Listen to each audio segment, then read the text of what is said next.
Hello and welcome to Stampscapes Live. Happy Halloween to you. Hope everyone had a great, Halloween season.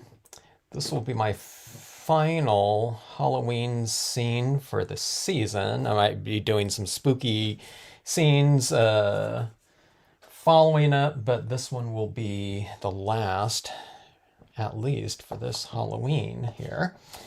Okay, so we have a full page of the vintage type of paper. I'm going to do something that I was doing on my monster maps, okay, MAPS, and that's creating some different, stages, I would call them. So different little scenes, and hopefully we'll get them integrated a little bit. I haven't done this in a while, so we're going to see how this works out. But I thought about, let me see, do I want to go vertical or horizontal like this? Maybe we'll go landscape on this one just to make it a little bit taller like this. But I thought I'd use these eyes. I haven't used them in a while. And I thought that this pair of eyes right here would separate the four different vignettes. I don't know, we might do it landscape as well. I guess I would have more space left to right. Yeah, let's do that. Okay, so I'm going to position this right in the middle, and then it'll be kind of the centerpiece. I don't know if it's going to be holding the pieces together or separating them, maybe a little bit of both, but we'll give it a try here. Let's see. Let's go with just go with any type of kind of your thicker ink for this, I think. Just to go for the darkest impressions, I'll use my slightly thicker hybrid ink, but any kind of black pigment ink would work perfectly on this type of paper. It is porous, so it should have no problem transferring, drying, and adhering to this surface right here. And I'm just going to eyeball this here. I hope I didn't just spin it there when I laid it down. I think I turned it a little bit. Let's see how it goes. Okay. Yeah, it looks fine. All right. So some spooky eyes here. All right, so in this full page piece right here, notice how it has the nice kind of vignette around on the corners here.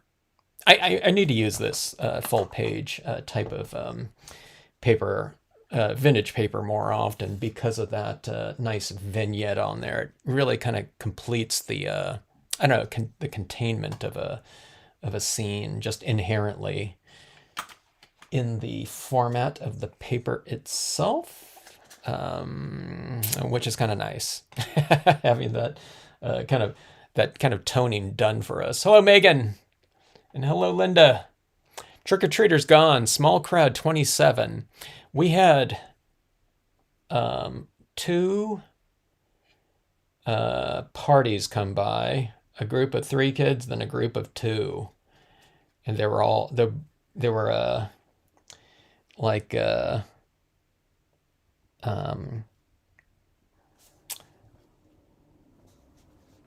middle schoolers, no little kids around here. Our house is kind of like, it's a little bit on the outskirts of the community. I mean, it's all connected here, but there's like one side of the street and it's kind of on a slope. So, the trick-or-treaters usually went to,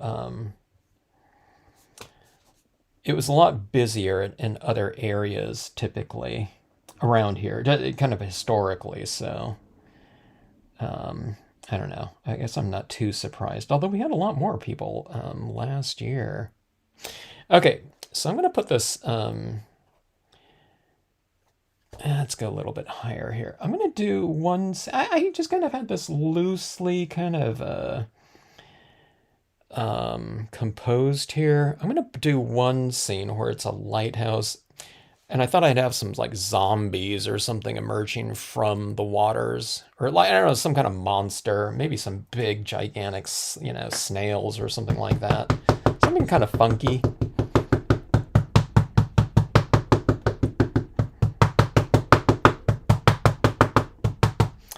do that. That's all, you know, in order to make something kind of a, you know, turn from, I don't know, whatever, a normal scene, I guess you can say, to a Halloween. If you just kind of change the subject matter or the you know, the visual kind of focal points, instead of a deer or something like that in a forest, you just kind of put a zombie or something like that. And it just turns from like a regular scene into kind of, you know, Halloween themed ones. So really easy to do. All right. And we might have more than one kind of light source. I can have a multiple moons in here, you know. You know, moon, sun, stars, light, whatever, you know. That's what I like about doing these types of pieces like that, is that anything goes. What I always say is kind of the can go for any scene, but I do tend to I don't know, stick to certain types of landscape conventions. With me, it's specifically like a Western perspective. You know, when I'm doing my scenes, I usually have things that represent things that are closer to us, lower on the horizon, you know, the card, and then the farther higher up you go, the farther back it tends to represent. But this thing's going to be like a little bit of a kind of a break from that, a push-pull type of thing. We'll have some things closer, things far, and then, you know, going up higher, then we're suddenly back to close again, or anything like that. So, yeah, no, I don't know, whatever perspective rules here. And I am just kind of winging it here. I don't have like really specific compositions in mind. I have no idea how this is going to come together. I don't know why I'm kind of like, this is a matte paper, but I feel like I'm kind of like smearing this a little bit, you know, like that a little bit, but I haven't gotten like a smear yet. So far so good, I guess. All right. We'll set the kind of foundations for these right now. And then we'll put in those subject matters afterwards. Let's see, you're at a dead end and it's dark. Well, 27, that's not too bad though, huh? My mom used to count how many trick-or-treaters came by. Back when I was growing up there, you know, there was a gazillion, you know, people would be coming around all night. Now, we were always out, you know, like trick-or-treating on our own. We went out with the parents like when we were really young, but I don't know, at some point in time, I don't know, I think we might have been at elementary school still, and we went out on our own. I don't know, I'm trying to think if like an older brother or sister went out with us, but I don't know, it's interesting, you know, the difference between back then and now. All right, let's see here. Let's do a swampy type of scenario here. I don't know if the theme is going to be like structures in every one of these, but let's see how it goes. Okay, like I said, I'm just kind of winging it here and just coming up with something as I go here. So I'm just going with this little swampy scenario just because I happen to have this set out. I was going to use it on that other recent scene. I can't even remember what it was now. Oh, it was the alien swinging. I was going to use some of the trees for that, but decided not to just because I didn't have the space. All right, let's see here.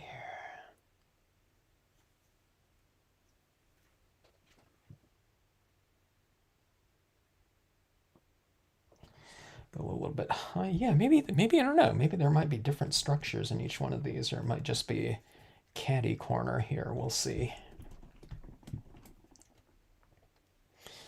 All right, like that.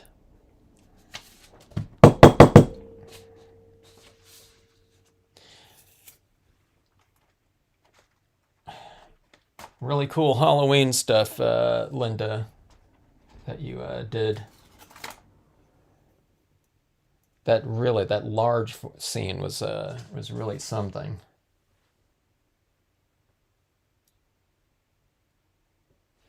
All right, cypress tree. Let's see. I guess that will kind of frame off the scene a little bit here, or a lot. All right, let me see here. I need to find my Oh, I hear some trick-or-treaters. My room right here is right out front.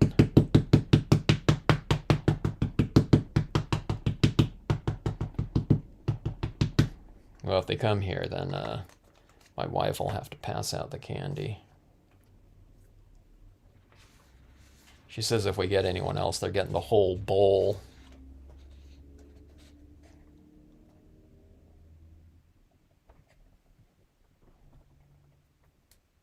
Well, whoever that was, I think they just walked past. I don't think they're coming to the door here.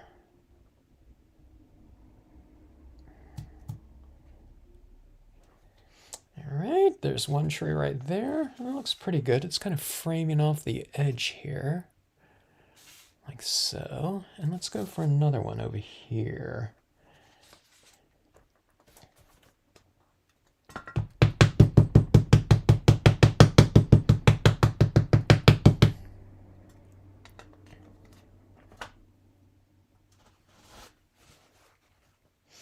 We'll mask that off, like about like that. And we'll come over about like, should I go right to the middle?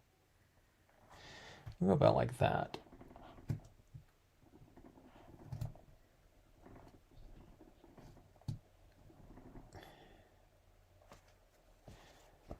All right. It's kind of unusual watching this composition come together because it's, from that perspective aspect of it, it's not what I usually see from a scene that I'm working on. Kind of these disparate kind of images, you know, not necessarily relating to each other, as they would be, you know, if I was stamping out one scene or something like that, as opposed to a bunch of like different little things. Hello, Debbie. Happy Halloween to you. By the way, I was thinking about wearing a mask and my kind of Halloween skeletal hands, but I thought if I'm doing a big scene, it's kind of like uncomfortable wearing those like gloves like that. And then the mask, I thought, it's going to be like really kind of hot, and I can't see through it very well. So it's like, forget about that. All right, let's get some filler in here. Okay. I'll do a pre-recorded one of those one of these days. With a mask and, you know, the skeleton things, and I'll just make it a really quick piece. All right. I'll go like that. I'll go like that.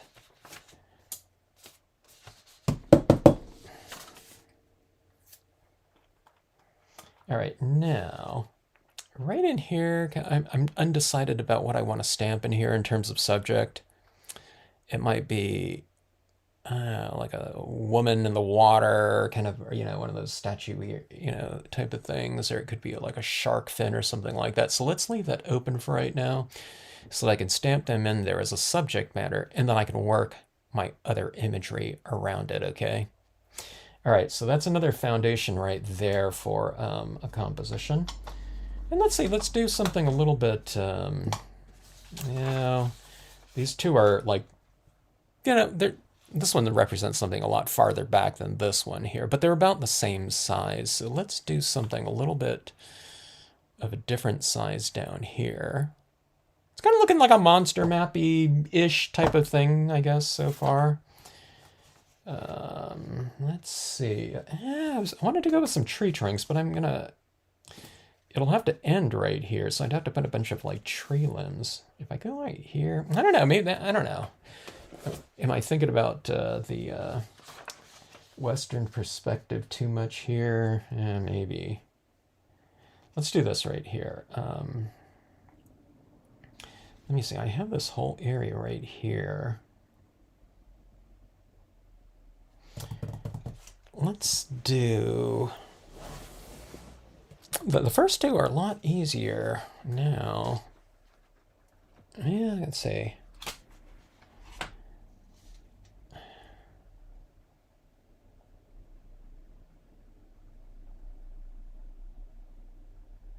All right, maybe I am going to make this a lot easier for myself here. I might go with the structure idea, the 4 structures on here.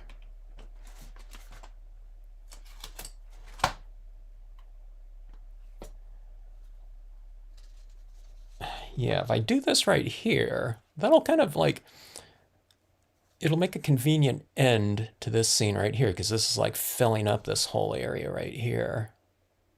Maybe.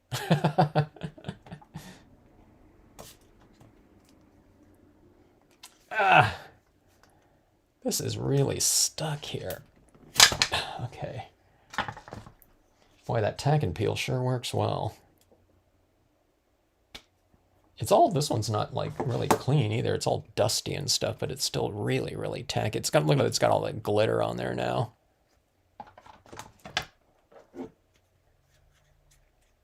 Yeah, yeah. Welcome back to the lies, Megan. Good to see you.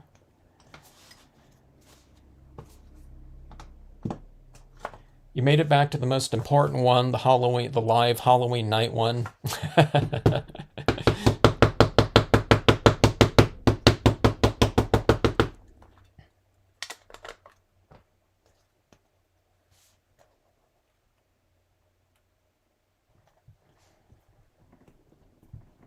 Sometimes some people in our neighborhood used to go all out for Halloween. I don't know if they're doing that quite as much anymore. It's kind of a newer community, so when it was first built, there was a lot more like young kids around. So like a few years into it, there were lots, you know, a pretty decent amount of kids going around. Not on our block, you know, so much because, again, we're kind of on the outs, you know, on the perimeter, not on the outskirts, but on the perimeter of the community. And yeah, I don't know. It's like when it gets to like, I don't know if it's 7:30, but like 8 o'clock, everyone's done trick-or-treating. But yeah, there used to be a bunch of like people going all out. So sometimes, you know, we would do trick-or-treating with our kid, taking him out. But yeah, some people really did some of their areas up really pretty cool. And we were thinking about going out, but it's like, my kid's already on online with his friends gaming. Not that he'd want to go out with mom and dad, you know. Sightseeing in the neighborhood.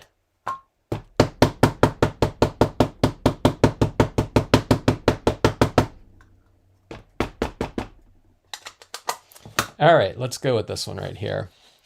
We have our little castle right here, and we'll go about like so.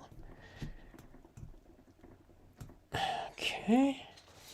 And that's kind of good too, because it has this higher edge up here. So it kind of blocks out that area right there. It kind of looks weird right there. I'm going to illuminate the interior there. So we'll see how that goes. Now these two right here, I'm kind of wondering how those ones are going to come together. I want to go with a cemetery on one and maybe like some fencing or something like that down here. Maybe I'll use the, yeah, this one right down here.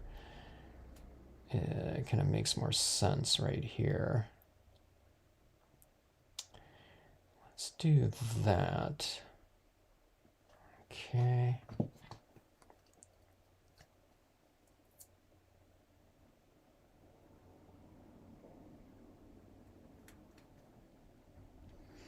Does everyone go out and buy candy still and pass it out? Candy's gotten pretty expensive, huh? It was like bags at Costco, you know, or things that I think a lot of people get.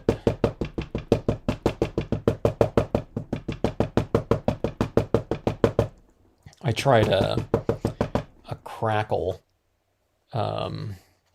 yesterday, one of those little crackle chocolate bars. You know, it has the Rice Krispie Crunch inside, and it's like, I mean, as I figured, I've had one, and I don't know, not too recently, but at some point in time, it's like tastes like a little bit of a kind of a cheap chocolate, you know. Normally we're eating, if I eat anything, it's like you know, those dark chocolates. So it's like the crackle. And it's like, I can do without that.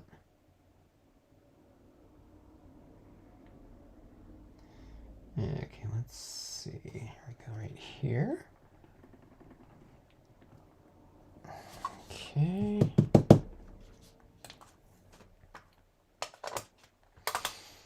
And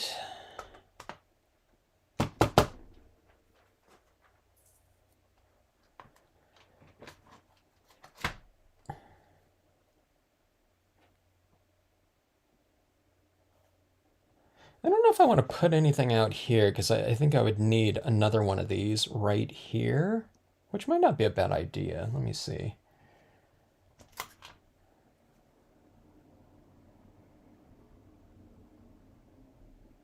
Okay, I'm going to do that right here. Let's see here. I guess I would go about like right so. I might not get the spacing perfect on this one, but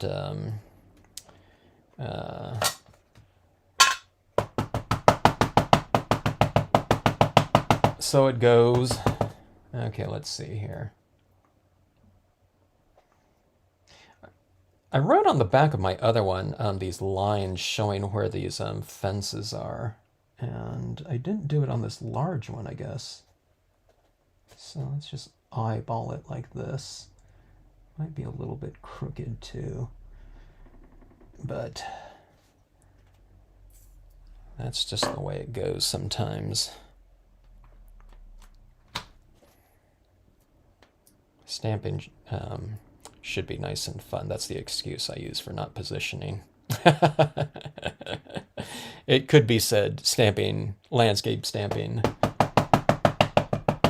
with certain components, should be lined up. Now, I don't know if I left enough space here, but let's see here. There might be a gap in between these ones right here. No, I got it. Look at it. See, I got it perfectly. I don't know what you all were worried about so much for. All right, so that kind of blocks off that right there. I guess it's doing the same type of thing as what this tree is kind of providing right here. Although I don't like that real kind of vertical thing coming from the top right down the center like that. Let's do this right here. Let's create another tree here. Cypress tree. Let me see here. I think what I'm going to do is I'm going to put another one a little bit higher up right here. Let me see. I guess I need my big block for this one.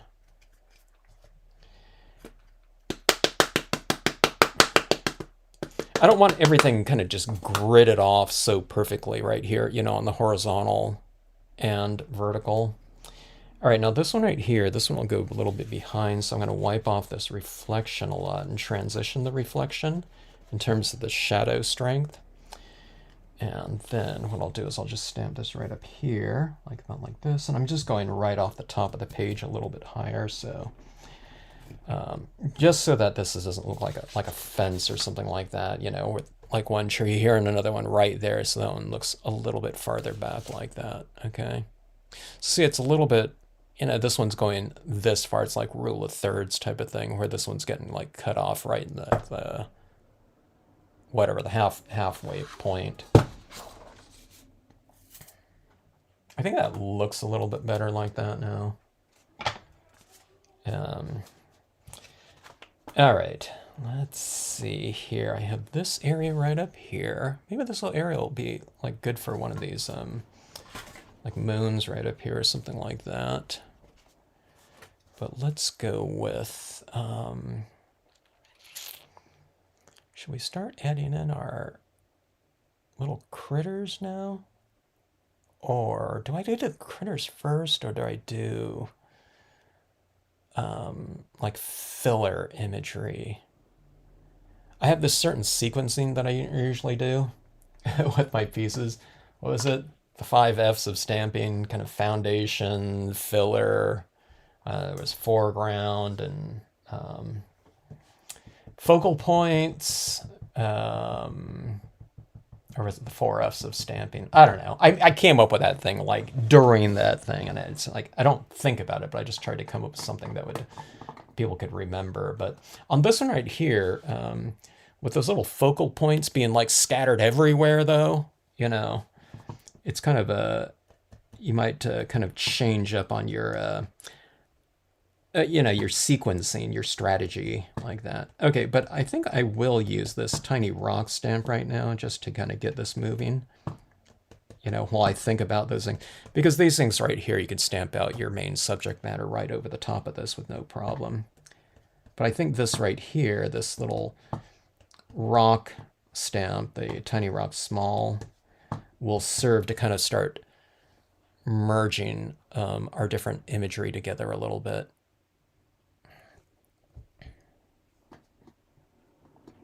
Pirate ship stamps. Ah. I think those pirate, whole pirate type of costume thing, that with that first Pirates of the Caribbean movie, I saw so many, that pirate genre became so popular. I used to see people at, there used to be this one company like at conventions, and they would dress up as pirates during the show. And it wasn't even like during Halloween. I think I used to see them around at different shows, and they would always be dressed up as pirates. And it was after that convention. They were, I mean, after that movie, they were kind of, yeah, they looked like, you know, that Johnny Depp style of pirate. It was pretty cool, you know. Made stuff like that made you know, certain conventions kind of a little bit more festive, you know, looking, when certain vendors would dress up in some sort of you know, specific attire. There were Alex Stamping, this one guy, the husband. He used to dress up as, I don't know what he was. He had like this hat on or something like that, like a really ornate hat or something. I'm trying to remember.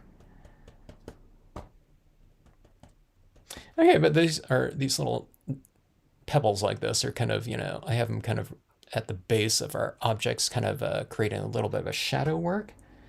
And of course, they're going into this, a lot of this open space here too.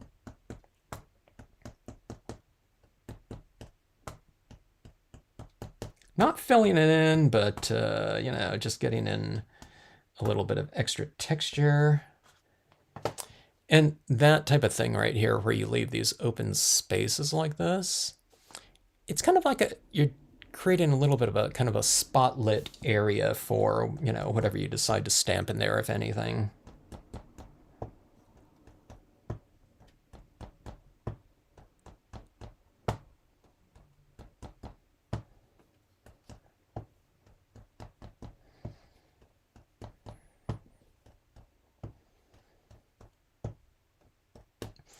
Okay, down here, let's put some pumpkins, I think, now. As I'm doing this, certain things are, I don't know, whatever ideas are coming to mind. If you just joined in, thanks for checking out the vid here. We're doing a little bit of a, kind of a, I don't know, whatever, Halloween map type of scenario here, showing like these little different areas, maybe of the amusement park or something like that. If it were that type of scenario. This has not been planned, so I'm just kind of winging it and, I don't know, whatever, coming up with some ideas as I go here. Impromptu stamping here.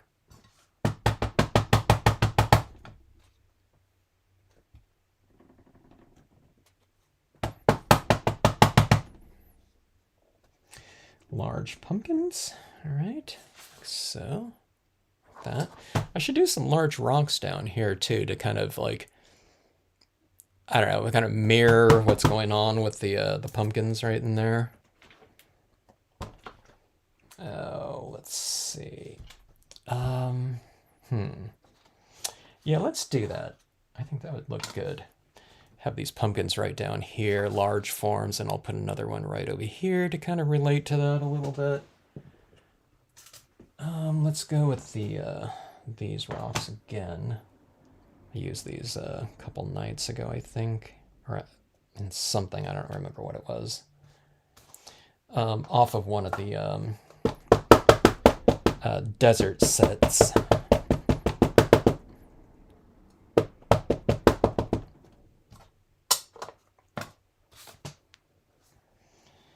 All right, let's see, let's go about right here. I inked up a ton of it, but I still want to put some little character in there, so let's not fill that up too much. And we'll come in like this. All right, so just a little rocks down here, and I still have room for, you know, whatever we decide to use right in here. Yeah, yeah, online gaming right there.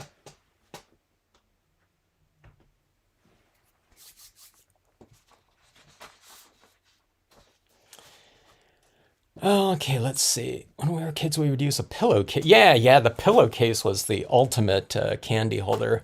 I always had this plastic pumpkin, you know, thing that I was taking around. It was big, but my friend, when he first used that pillowcase, it was like he can fit so much more in there. And he would just be able to sling it around his back, you know, and supposed to like carrying this heavy like bucket basically. I'm trying to remember if we got home and we kind of split up the candies, you know, based on kind of our own preferences. But that's what my kid would do with his friends at the end of a night. All right, let's see here. All right, so this is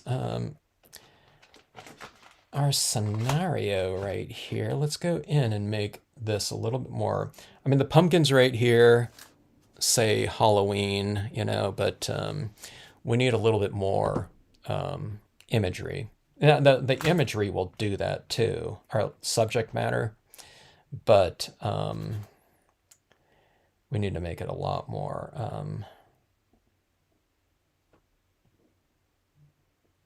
whatever iconic, you know, as a Halloween, whatever, layout, I guess. I don't know. Once we put the zombies in there, maybe it'll be very apparent, but let's do that right here. Okay, so I'm starting to add in that extra imagery. This really feels weird, kind of adding it into this area right in here, like putting those tombstones right next to a, you know, lighthouse like that.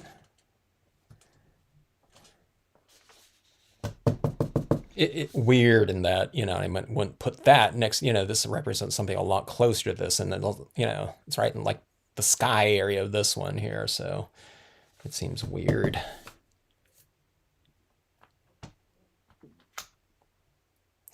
But that's what it is to, you know, live without rules, without stamping rules. All right, some background tombstones. This will kind of create our horizon right back up in there somewhat. All right, let's see here. Let's see if we can do something here. I'm going to put some of these tombstones right over here. So we'll go right. That's not a corner right here, but it's just another type of visual kind of, not pattern, but shape, just for a little bit more continuity, throughout here. We got the rocks, the little pebbles, that were running throughout this whole thing here. So that'll lend itself to a little bit more like cohesiveness between all of these very disparate types of scenarios here. So, if you can do that with certain things, that'll be, probably good, just to kind of tie things together a little bit. Although they're supposed to be separate too, but you want to tie things together somewhat. Being that it is one scene here, so. All right, let's see. Let's go right here.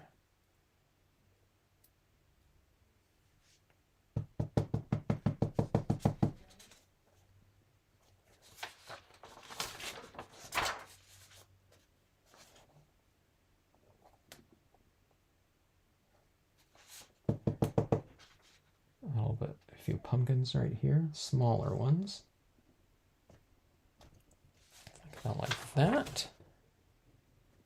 That looks pretty good too. I'm looking at those pumpkins right here, and just kind of the shapes of them, or I don't know, just general sizes of them, they kind of relate to those tombstones in terms of having something of a similar shape or scale. I don't know.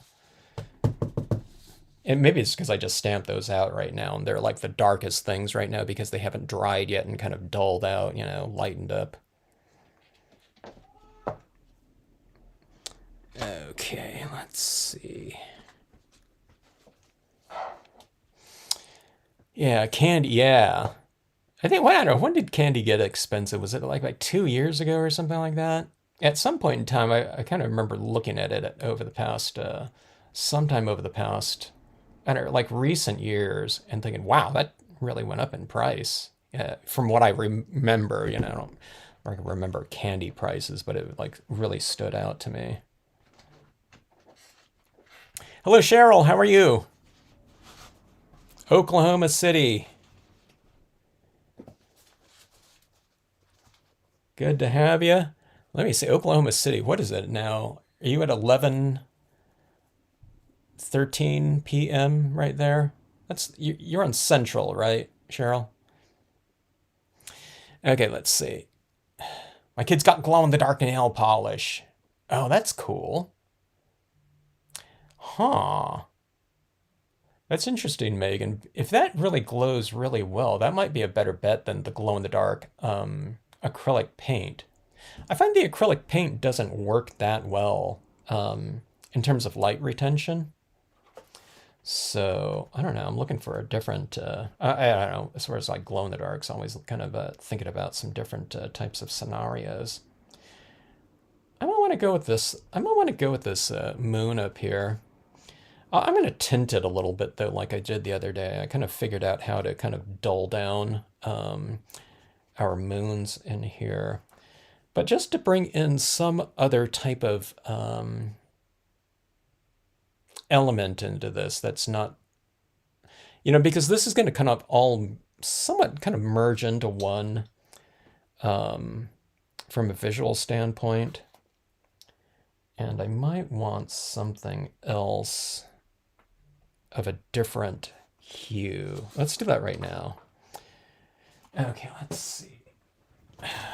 Okay, I should have cut this out beforehand. You'll have to watch me trim here.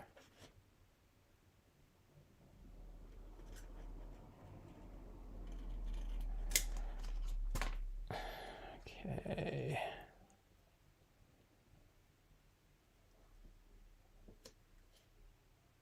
Sometimes when I'm trimming these out, I try to trim off some of that line, defining line on the outside because this will stick out anyway. So I don't need that kind of that strong outline. I'll leave some of it. Otherwise it might look a little bit ovalish. I don't know if you can see on there, but I trimmed off some of that black. I don't know. You probably can't see on your screen there. Okay, now I need to go back to, this is a little bit of a oil-based pigment ink in here. I need to go to a water-based if I'm going to add anything to this printable vinyl sticker paper, okay? Glow-in-the-dark printable vinyl sticker paper. Because this paper right here, or this vinyl is designed to take water-based media. And the Brilliance is a water-based pigment, okay? You can also use a dye-based ink on here. Okay, but the oil ones, I don't know if it'll dry on this at all.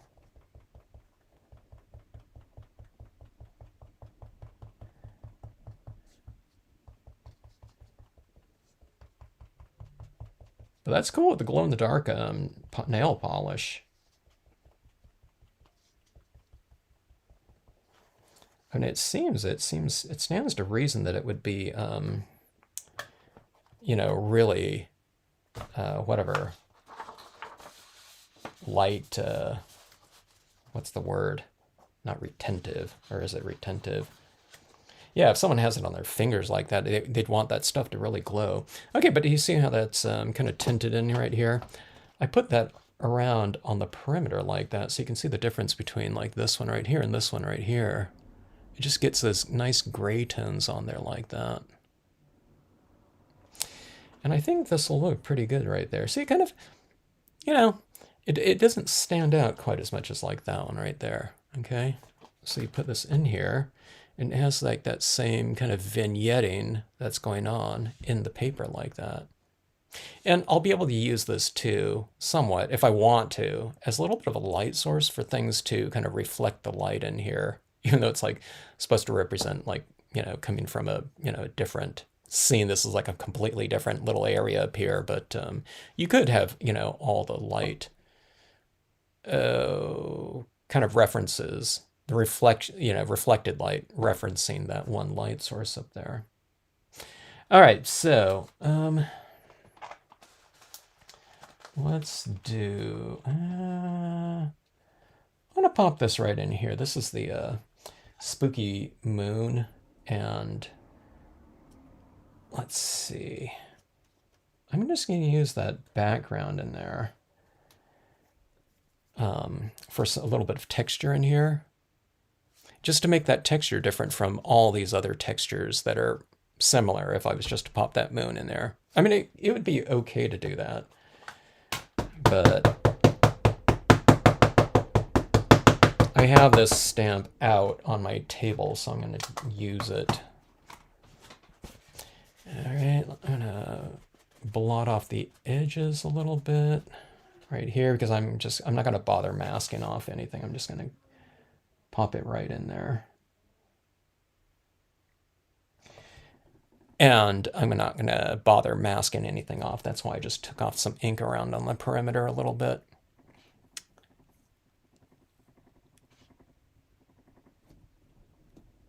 It glows amazingly. That is so cool.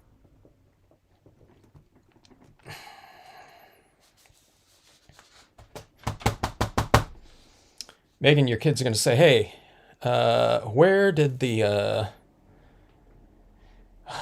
our glow-in-the-dark nail polish go? And you're going to say, yeah, I don't know. Didn't you have it last? Where'd you have it last?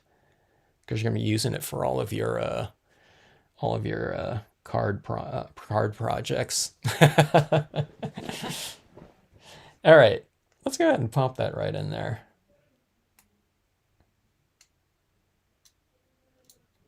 These vinyl sticker papers, I always have a hard time kind of peeling off that part right there. It's so aggressive. And I really like this vinyl sticker paper, be it the glow-in-the-dark or the holographics, because that sticker is really, really aggressive. It sticks so well. And I mentioned this in other videos. I'm thinking it's because, you know, a lot of times the examples of the holographics or the whatever the sticker papers, the vinyl of any type, vinyl sticker paper, be it printable or not. They show it on like, I don't know, like glass mugs and stuff, where you can, wrap it around like a cup or something like that and make a little craft project or something like that.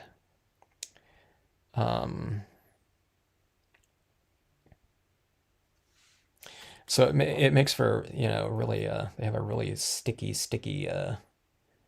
adhesion to it, like a permanent adhesive.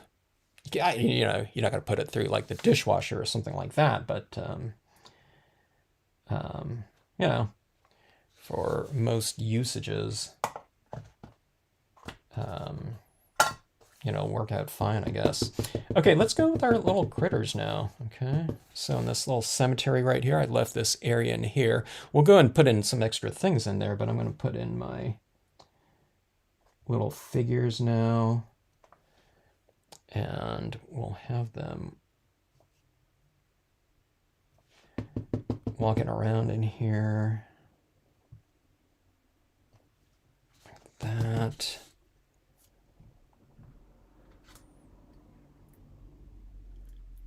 I was thinking some zombies would look cool in all of these, but I'm going to use the zombies up in this one area. I mean, you could put them throughout too, but let's see.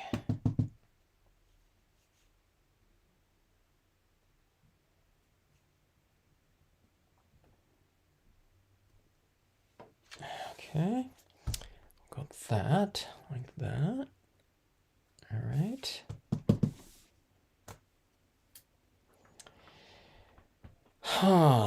Let's see here. If I put these frogs in here, just from the very nature of them,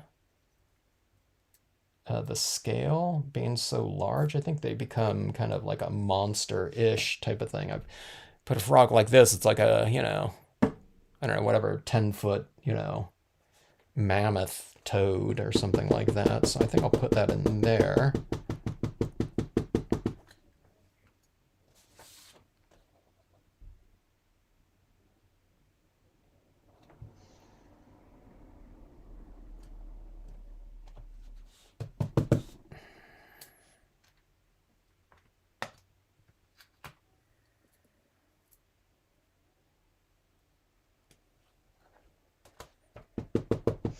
Does anyone here still dress up in costume?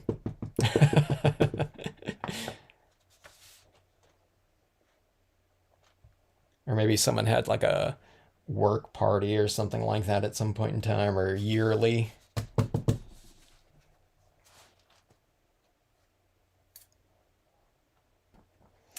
All right, so here's some frogs right there. We have this area right in here that's fairly decent size. Let's see how this goes. Let's see here. We have this little bride right here. I like the idea of this skeleton right here. He's kind of got his hands going up this way, and maybe he's like dancing under the moonlight right here. So let's go with this one right here. I'm not having like too hard of a time trying to figure out what kind of subject matter I want to put in here, because that's what I was thinking about. Is I was thinking while I was stamping out all these different little compositions right here, I was thinking, what am I going to put in there, I wonder? But I don't know. I get right in here and it's like, okay, I seem to have some definitive things in mind. Maybe it was like, whatever, rolling around in the subconscious or something like that. All right.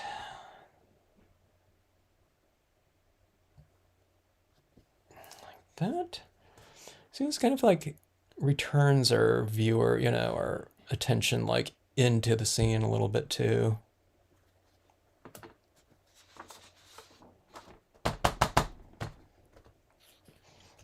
I don't know if it just happened to be that way or if I'm kind of working off my subconscious in terms of composition too. But see this right here? I'm kind of working the viewer's attention, hopefully, kind of towards the center of the scene too. I mean, there's all kinds of different little things in here, but so I have this guy like looking in here this way, and I see, and I notice right in here, these are going this way, okay? But also with these frogs, they're kind of going like this way too, okay? So things are kind of moving into the scene somewhat.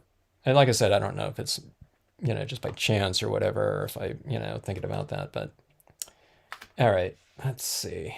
Now this, I wish this slug was facing the other way because I was thinking about putting this like in the waves, this slug right here. I think that would be pretty interesting. It's like Loch Ness, except, it's a slug. Let's see right in here. If I have this going this way here, that whole thing with direction, I need something else kind of going that way. So let me see. I think I might put this right here. Yeah, let's do that. This is a snail.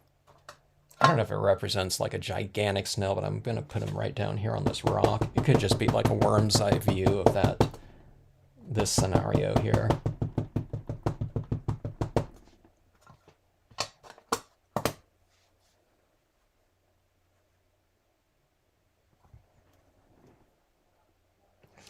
So you do this right here in a Halloween scene. You put like a gigantic, monster snail here. In another scene, right here, you can put baby sea turtles, and it's like a regular scene or something like that, or whatever, sandpipers. All right, let me see.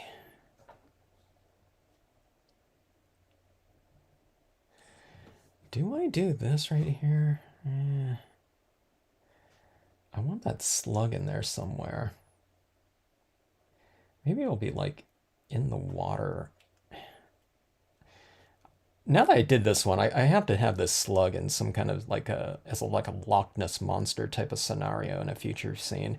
Maybe without the lighthouse, I'll put like a full moon over it and like have that slug in there, because that's what it reminds me of when I pair it up with this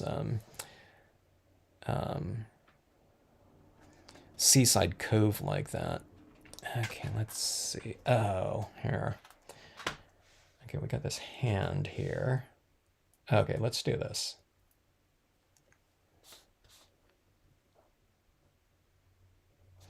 Yeah. The movie Deliverance here with that hand coming out of that, whatever, that reservoir at the end of the movie or whatever. That freaked me out as a kid.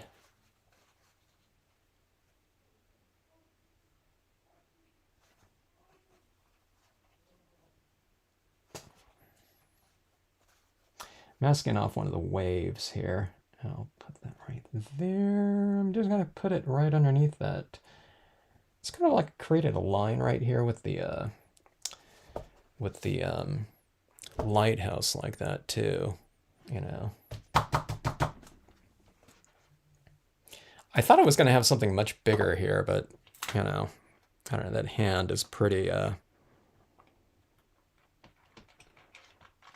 whatever, eye-catching, I guess.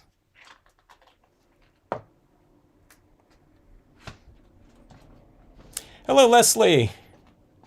Nice to see you, sweetie. Isabird, good to see you. Happy Halloween. I dress up and I'm old.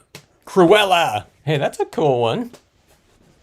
I have a new rescue dachshund that is black and white spots. Hey, that is nice. That's cool. I like that. I think it's cool to, to dress up and get in the spirit of things like that. When we used to go trick-or-treating, the most I did was I'd throw on this, I don't know, my wife has this black cloak that I would throw on. I think she would dress up as like I don't know, like a witch or something like that, witch hat or something like that. Walking around with the kids. We have one kid, but I don't know. Our house is always like kid central, so we'd always end up with other kids taking them out.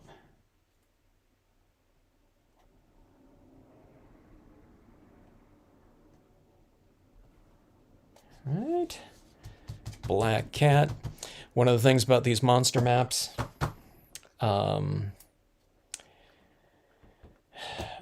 clutter is maybe not only okay, but good. You know, just kind of filling them up with like, you know, a really kind of loud, jam-packed surface full of I don't know, kind of little things to you know, check out, and you know, they could be hidden little things or whatever. You know, those little details like that. It's like a it's like a Find Waldo type of thing or something, you know, just a ton of what information in it. Oh, hey, I just watched the original Jaws recently, the other day. So here's a... That can be, I guess it would pair up well. Pairs up well with the hand here too. Like that. Let me see. Let's put the smaller one in there too, I guess. Again, that whole thing about kind of clutter. This is not a scene without without things going on. That's for sure. Set it right there, and then let's create a smaller fin by using the tip of it like that, you know, or a smaller part of it like that. Okay.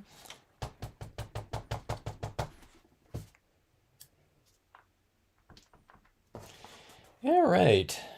I don't know, is that enough there? Enough critters and things like that? Might have a little bit of foreground in here, but let's start to tone it in a little bit and bring this piece together a little bit more. If you just joined in, this is a piece of full-size 8.5 by 11 vintage paper. And they typically come in packs of like, I don't know, 4 or 5 different patterns, and there's just like 5 each of each one of those different patterns. This one happens to be one of them that has like the strongest, kind of darkest vignette that I thought would work really well with a Halloween type of scenario. So, yeah.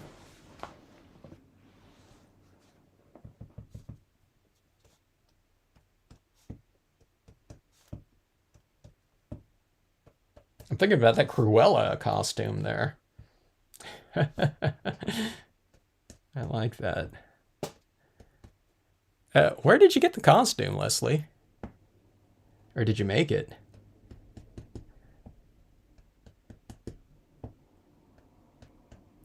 Let me see, there have been a couple of the, let me see. I mean, it's been a while with that live Cruella movie. Glenn Close, I think, right? But then I don't know, wasn't there a couple, there was something more recent too, I think. Adding a little bit of shadows underneath our objects right down here. The tombstones right here. So the tombstones right here. Like that. Adding in some shadow work like this. This is the tiny rock small. Okay. It's also adding texture, of course. Now we have the frogs in here. I don't think I want to use this rock texture in there. We'll add some shading in there using just some colored pencil or something like that. Okay, so at the base of this wave right here, we'll add in a little bit of, I don't know, kind of pebbly sand, rocky texture, shoreline rocks like that. Okay.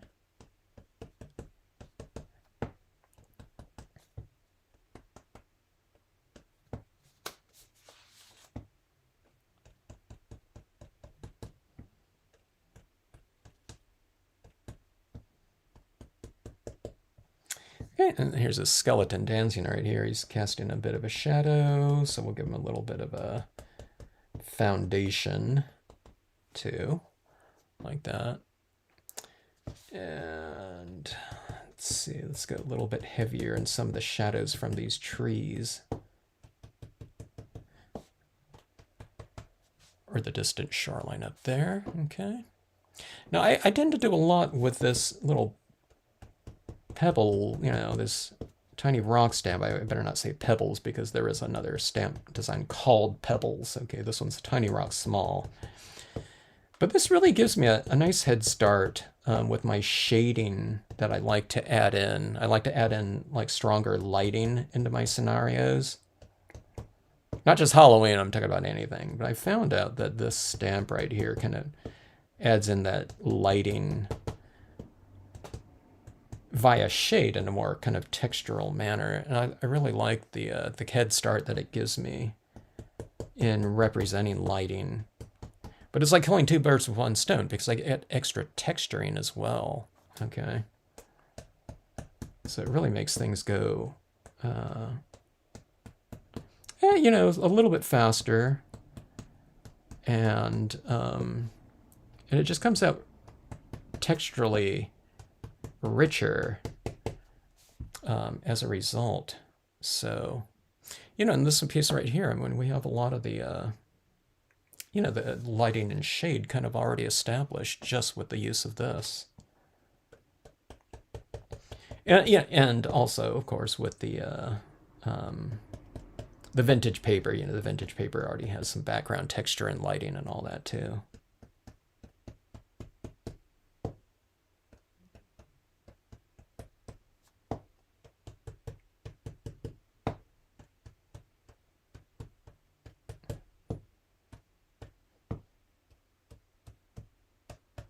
Seems strange using this rocky texture up in the, like where it would have been the sky, you know, like around it, these buildings like that. Okay. All right. That was fun. Now, let's see. Let's see if we can bring this really into a lot more of a,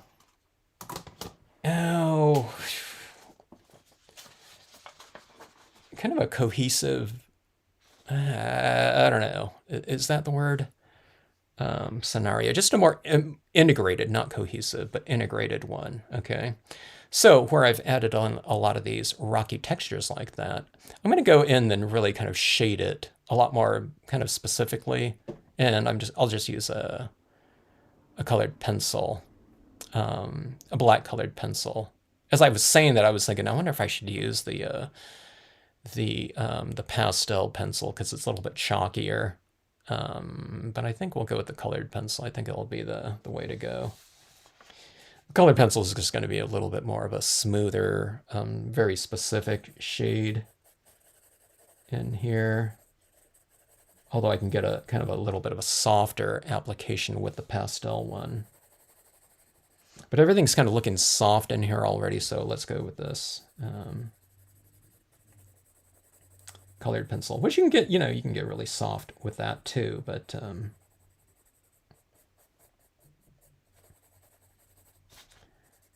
let's go with this one right here. And plus, if I don't use too much, I might use the white pastel pencil in here.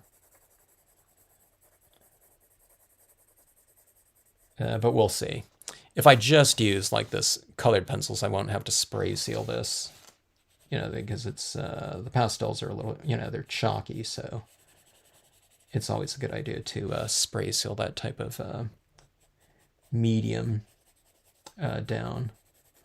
Okay, so I'm creating a little bit of shadows around my objects here, but I also have it kind of transitioning out, so it's like a little bit darker around them, and then it fades out, you know, as it moves away from them.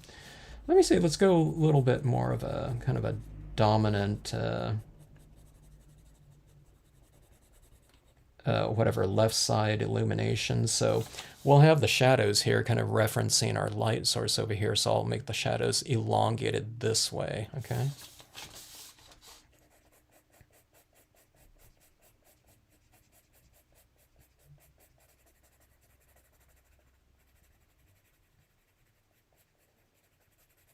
Now, I thought about adding in kind of multiple light sources, like a light source for each one of these little scenarios, but um,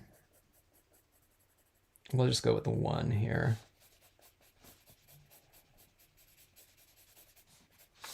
Let's just say that so our little, our little frogs are casting a little bit of a shadow. They're not sticking out really far out of the water, so I won't have like a really long shadow, but we'll try to make it long enough to just, make it known that that's, that's what's casting the shadows. Okay, same with these trees right here.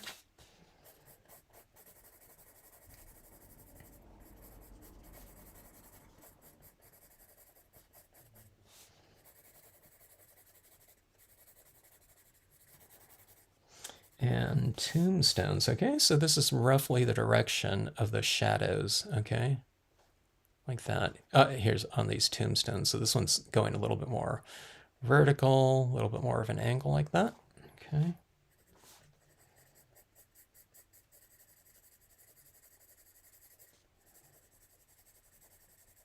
I'll just do this really lightly and I'll see if I have my angles down, pretty good.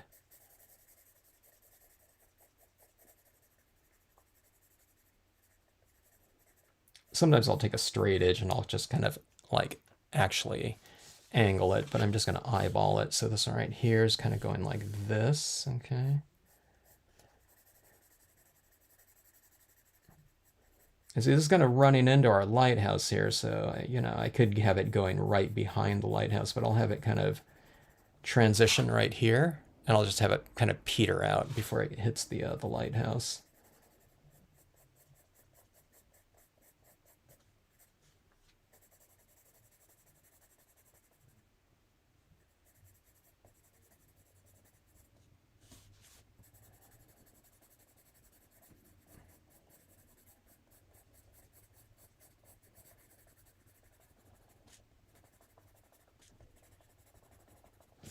All right, so it's kind of shadows starting to kind of develop and have kind of a universal kind of whatever reference point, I guess, lighting here. Oh, Amazon, right. Your daughter already had a wig. It's that black white one, right? Was it? Or is it just all white? I can't remember now. I need to take a look at that.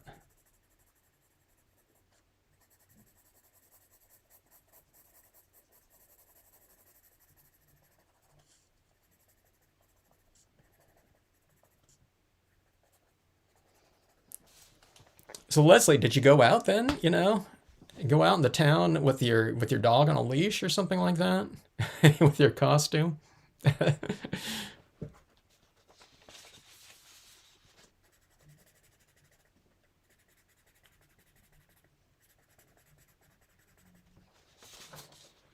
Luckily, your dachshund didn't know the story of the the movie that she wanted to make a fur coat out of him.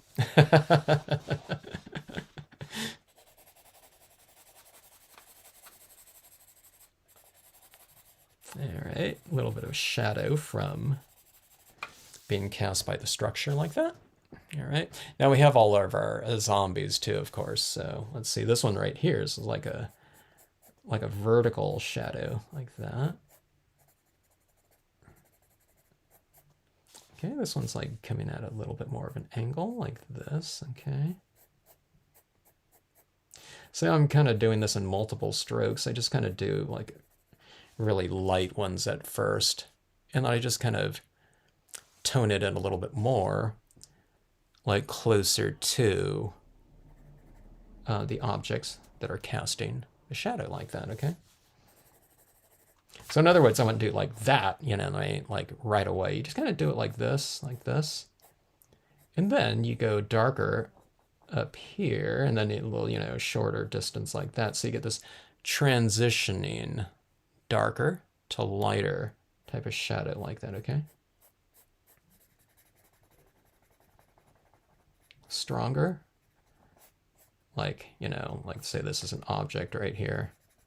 Stronger right at the kind of the base of the object like that, okay?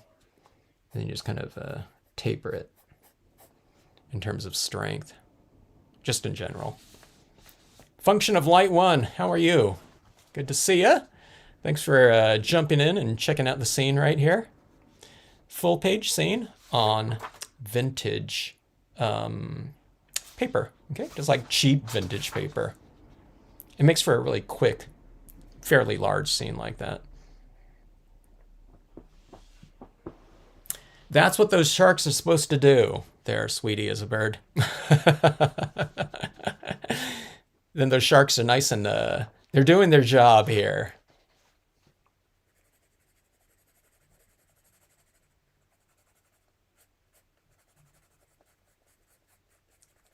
I tell you though, the shark attacks, like in California, they're becoming more, I don't know, more common lately. I mean, probably like anywhere.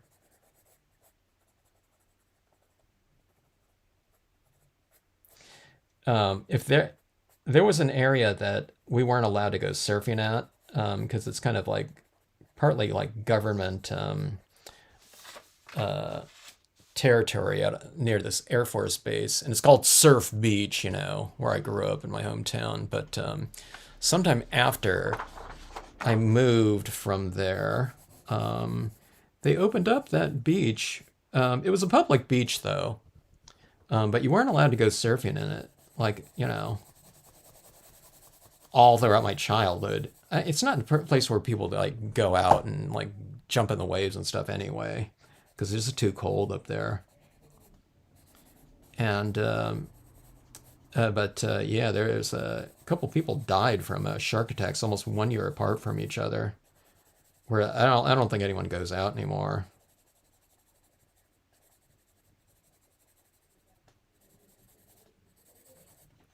All right, so there's those shark attacks. So that should look even more ominous now, sweet as a bird, with those shadows like that. But seeing these waves right underneath here, these little cresting waves, what you do is you take your pencil like this, and you go under the wave like this. Okay, so these aren't going to be like this elongated shadow, but kind of go a little bit like that, okay? Like about like so, okay? Now we want to transition and taper that shadow a little bit more too. So you get a little bit darker up that. And then you go with this lighter version, like right down in here, into this bowl area, okay?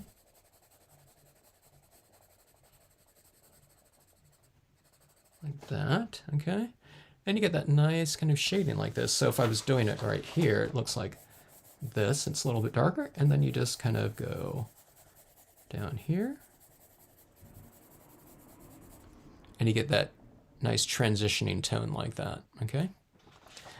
I've often thought that that's one of those things that that I'm doing, like with all of my colors too. It's often going from dark to light or something like that to represent lighting.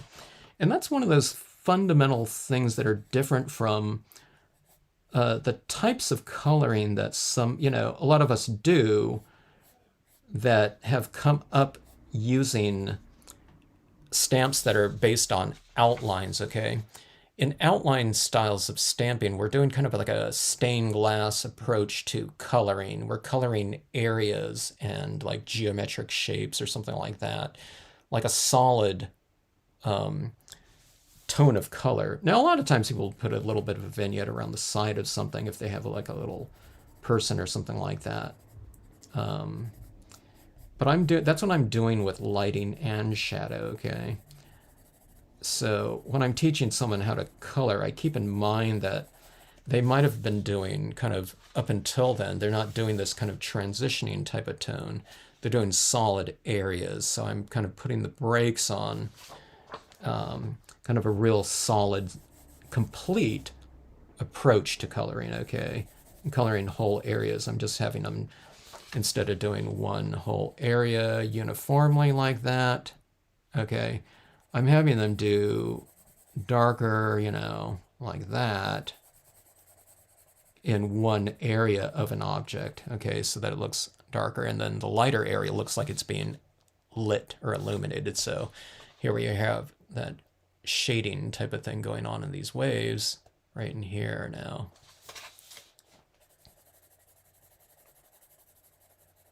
That is as opposed to, let's say someone's seen this as a body of water, and let's say we're doing it in blue or something like that, and they color this whole area in like a solid blue, one value, okay? Which people can do because there are shadows and light on the design itself, but if you can just kind of make it, like say in here, it's a little bit darker on the outside edge like that and lighter in the middle, it looks like this transitioning tone, so it's being illuminated from the inside out like that. Okay, so this is like interior lighting right here, and see on the outside it's a little bit darker.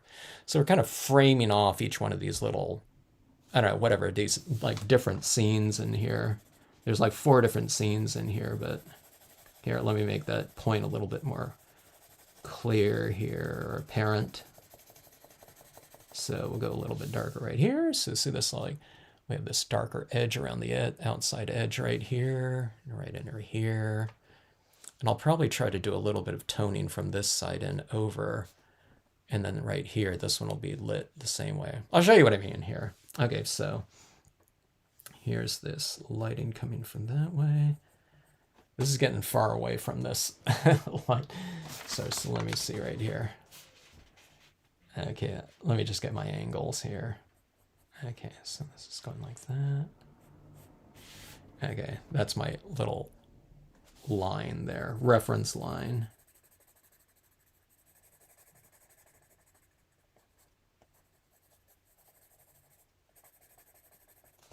Okay, so see that transitioning tone right there. And we'll come over here like this. I usually put this end right here, like right smack dab in the middle of my light source, okay?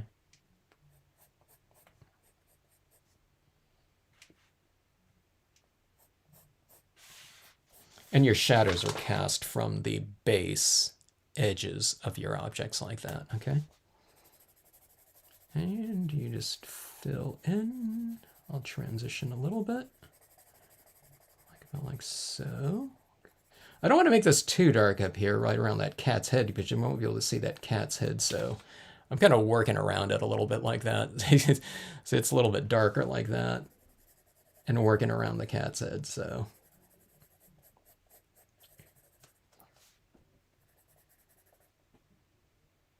I hear someone outside of our house, and it's, what time is it? It's like 10 o'clock. I don't know if they're trick-or-treating or what.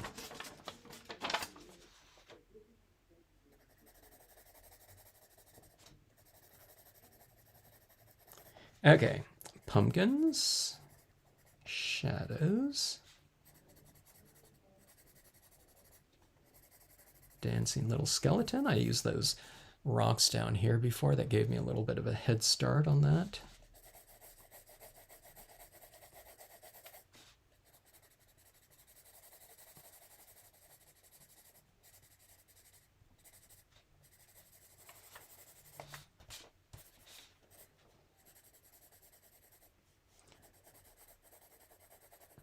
This, right, by the time it gets right over here, it's like almost, you know, it's like a line going off here to the right like that, okay?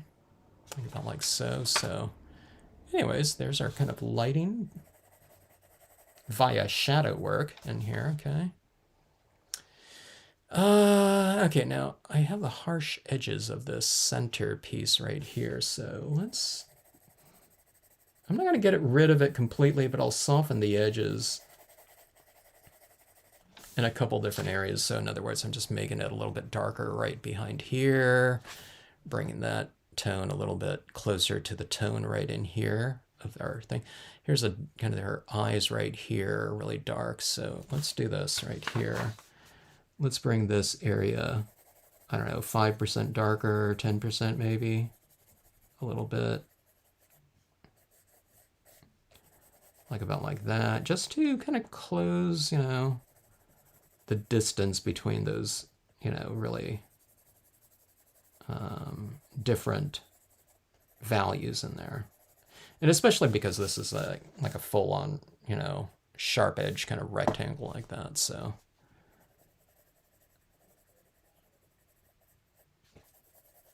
All right.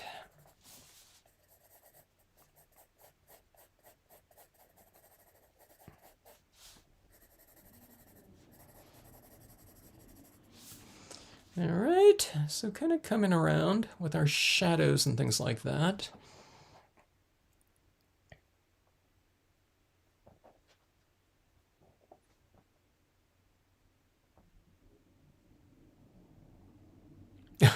Several people offered you some candy and treats, huh? Oh, the firefighters. That's really cool.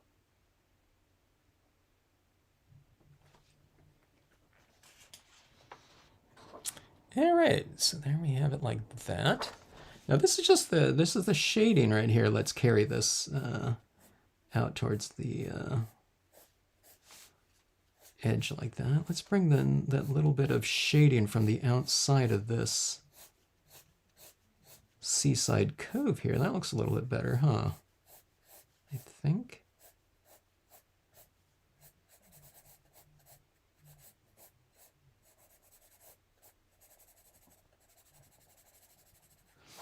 Like that.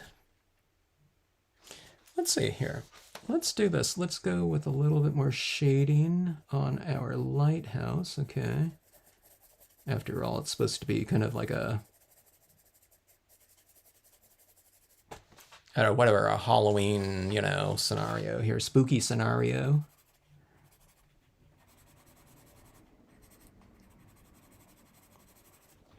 Put a little tone into that. Let's get a little bit of a shadow work on these columns right here. I don't know. Pedestal, I don't know, that's not a column, right? Pedestal? Huh. I don't know if I have anything like small enough to go right here. That looks like a ripe spot for some sort of character. Oh, okay, here. One of the things I kind of forgot to do. I don't know if it's too late because I've already laid down all these waxy, you know, applications in here, and sometimes you can't stamp over the top of wax. I haven't laid it down too heavy in most places, but I have those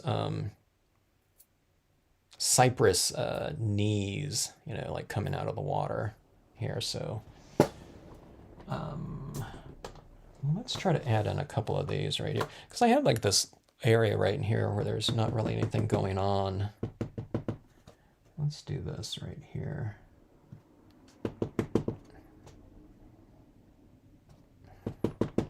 Yeah, that looks good, I think. Like that.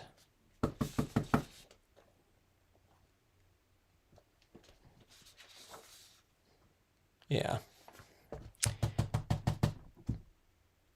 These triangular shaped things kind of going up like that. They look like teeth or something like that. So it's like we have these sharks in here, and here's like these like teeth like that in here. Little ominous type of I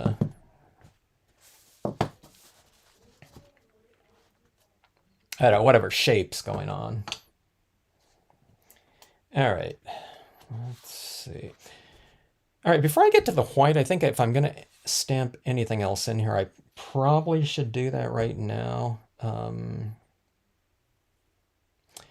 don't want to do too much. Let me see, I have this reeds large here. Let me go with my slightly larger ones in here, maybe. Like that.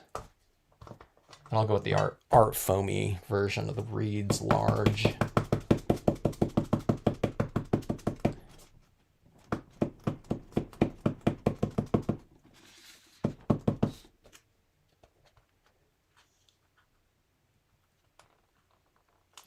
I was mentioning that when we were talking about costumes and dressing up, and the pirate one, I think all of it, now I think the company, I was mentioning that there used to be a booth at the stamp conventions, you see the same vendors at every show. We all kind of, did similar shows, or a lot of people did a lot of shows all the time. So you'd see the same people all the time, us vendors. I think that those people that dressed up as pirates, I think that it might have had something to do with the name of their company. I don't remember what it was, though. It wasn't something like Pirate Stamps, though. I don't remember what it was, but I think it might have been something with their company. Or they sold pirate stamps, or or something like that. Pirate-themed stamps, maybe.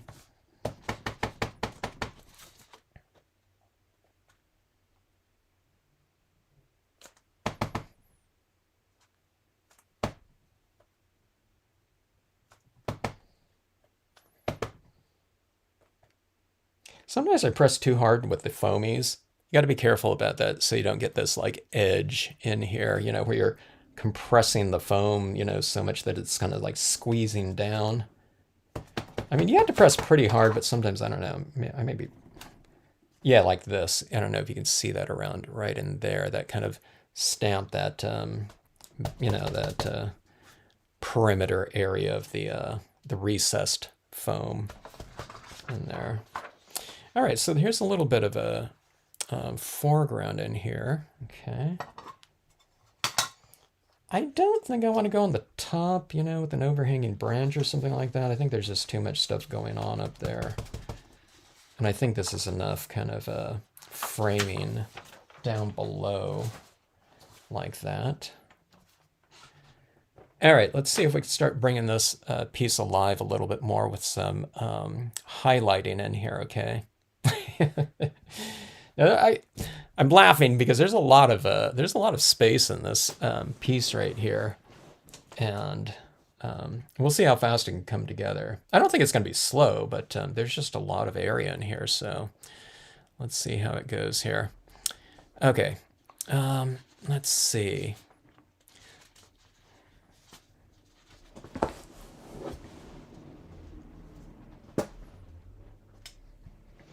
Yeah, the art foamies, huh? So press like less hard. I find that sometimes I'm pressing as hard as I do with a rubber stamp, because with a rubber stamp it's rigid, okay? Where if I'm stamping with something like this, I have to kind of press to compensate for. Now I do have a lot of paper underneath here that I'm stamping on, just some scrap paper. To compensate for any irregularities on the surface. And it's, more important with like the larger stamps that we're stamping with, okay? Smaller stamps, you don't have to do so much, but pressure. But like larger rubber stamps, I'm often kind of like standing up and, making my impressions. But with the art foamies, the art foamies themselves, they're foam, so they're contouring to the surface is just inherently better. So I don't know. I need to remember that, and I need to change my my pressure on them because they're just inherently so much easier to, like I said, to compensate for any of those irregularities. So just less pressure needed. Okay, going in with my white pastel pen here. And I'm just putting a really light application down in here. There's some lighter areas of my trees like that, but this kind of white kind of relates to that glow-in-the-dark lightness quite a bit more. Now I'm going to be putting in some acrylic paint pen work too, like maybe in the eyes or something like that. So I don't necessarily want to use any of this pencil, because it's going to leave a chalky surface unless I go out inside and spray seal this, which I could do. It'll just take a second, but anything, if you're not going to spray seal this, you want to hit just those areas where you're not going to use like an acrylic paint pen, because if you start using the acrylic paint pen over this chalky kind of dust, it kind of starts clogging these up. Not permanently, you just have to keep scribbling around to get that kind of that, that chalky substance out of there. All right, but let's see on here, maybe on these lighter areas, I will put some of this into this area where I'm not going to be doing the pen.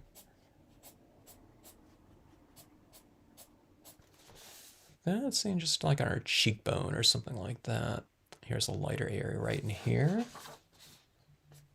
Just kind of like like I said, I'm just putting a really light application right now because you can always go lighter and lighter.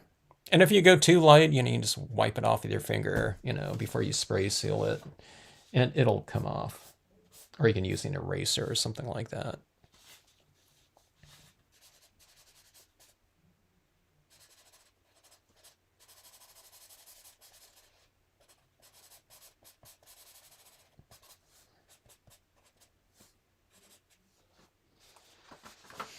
Okay, let's see.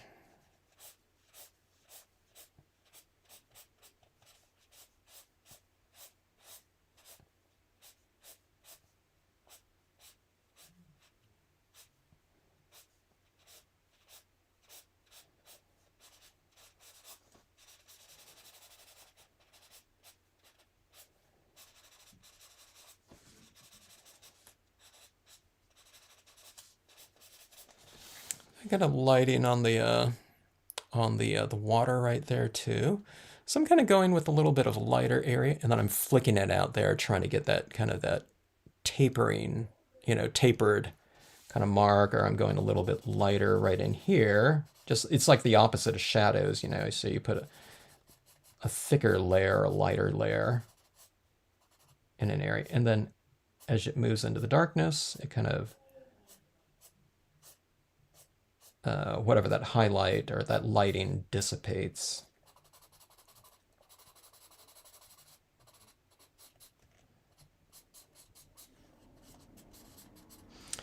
All right, so you have something like that.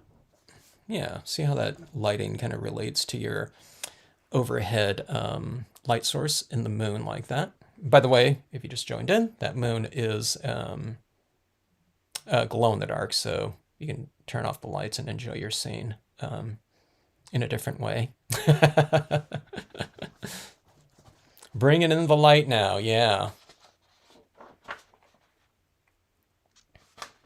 Okay, let's see here. Okay, let's look at these pumpkins down here. Okay. Now, I don't want to light everything up, just kind of like uniformly throughout. You could, but I don't know, sometimes it starts to look a little bit too monotonous. So, like these pumpkins right here, let's say, so here's some lighting on them like that. And I'm not really inventing lighting right here either. Kind of, there are lighter areas on the images themselves, okay? And I'm just kind of going in there and highlighting that and not like inventing something. You can see like there's some lighter areas on top of my rocks in there. Well, when I go into that with like my paint pen or something like that, I'll illuminate the top portions of them a little bit more. We have interior lighting going on with the this Victorian house right here, and I'll bring that out a little bit more with my paint pen. Okay, I mean, if I was only using this pastel pencil, I would do it with the pastel pencil, but I can get a much more detailed, interior illumination, like right in here and here with the, the paint pen to come. Okay, all right. So I'm saying that because like on these pumpkins right here, you can see the lighter area of the pumpkin. I'm not illuminating like the down here in the shadow area, okay? So let's do this. Let's put a little bit of highlight on this one, and I don't know, maybe leave these other ones just as is, so, every single thing isn't like, the same. Oh, here's a cat on this pumpkin right here. And I can add a little bit of shadow like this.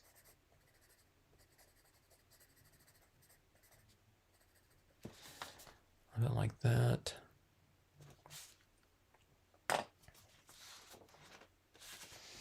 Now this one right here is a little challenging because I have to work around my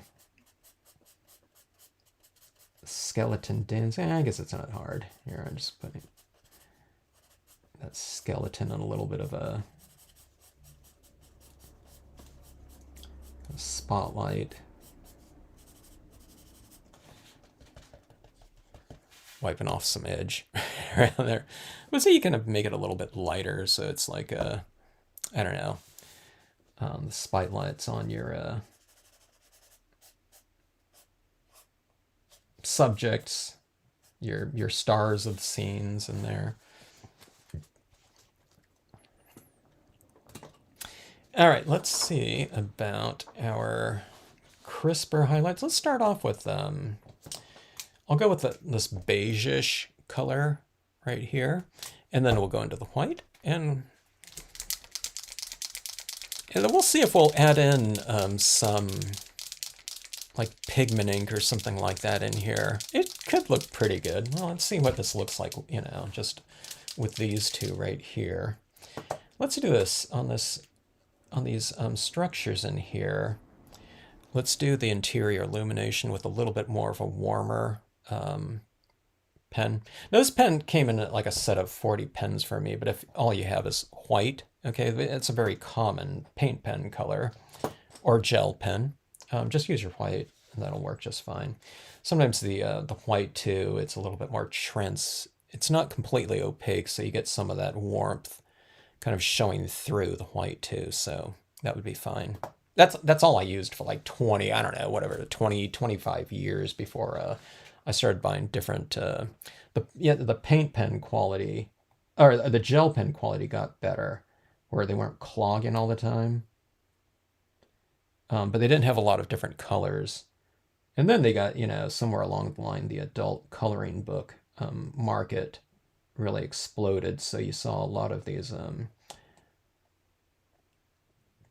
big pen sets starting to pop up with like gel pens, and pretty high quality too in terms of kind of non-clogging. But you have that now in the acrylic paint pens too, so they're really great.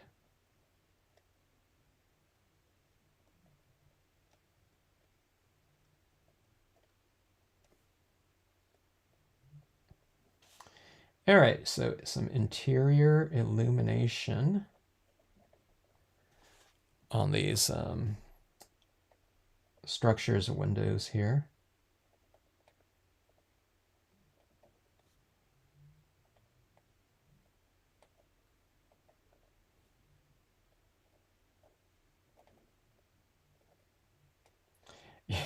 If you do like interior lighting in like another scenario, not a haunted house, but it becomes like if you do like interior lighting on a cabin or something like that or whatever, it becomes like a really welcoming type of, it takes on a welcoming emotional quality in your scenes to have that. But it seems like it's, you know, when you have like a structure that looks kind of like spooky. Now this one isn't spooky, you know, this Bayou Shack one, it, you know, but in this scenario, it does look like that. But what I'm getting at is it seems kind of interesting that interior illumination in certain instances looks very welcoming and inviting or something like that. But here it looks, you know, ominous, and like you know what I mean, like keep away type of thing, or stay away, beware danger. Okay, now right up here in the lighthouse light like that. And I tell you what, this one right here, I have these darker windows in here because I was thinking about this lighthouse being used mostly during the daytime, but I'll do like a couple windows in it where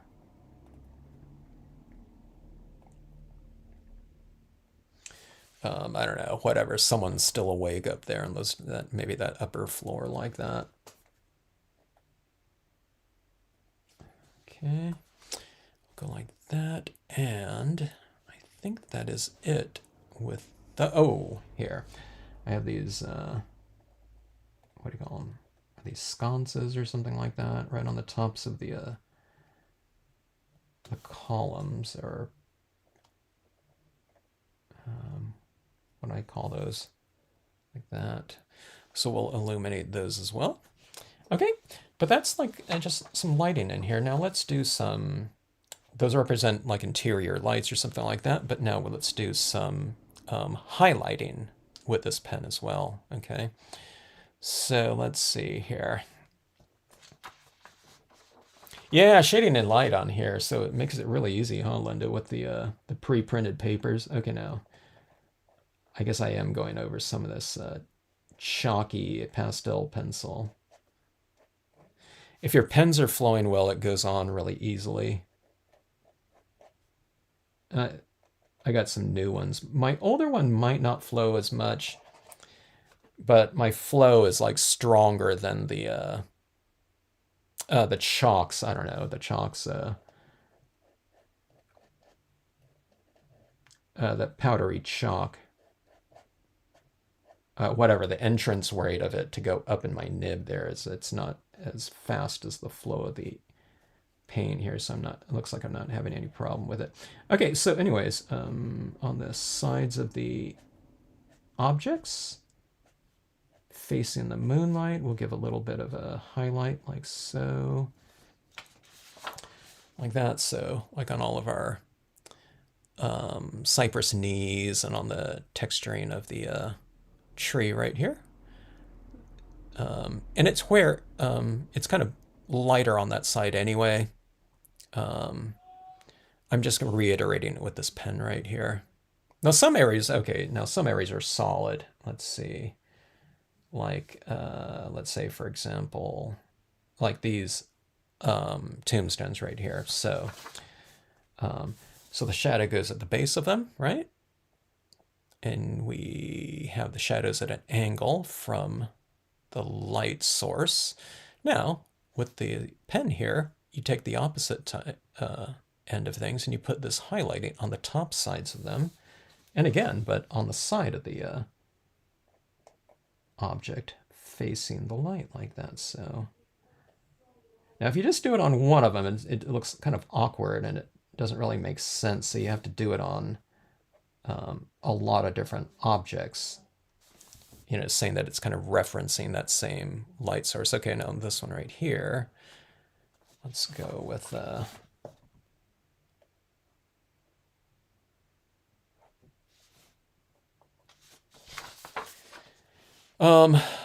right side illumination. Okay, on these ones right here to the right of the moon, it's a left side illumination. Okay, so let's see, let's start doing some of that in here. Oh, so on here, here's the waves. We'll do a top side illumination because the light source is coming from above. That. I'll eventually get to white right here, so let's put in some of these kind of, you know, slightly darker highlights first.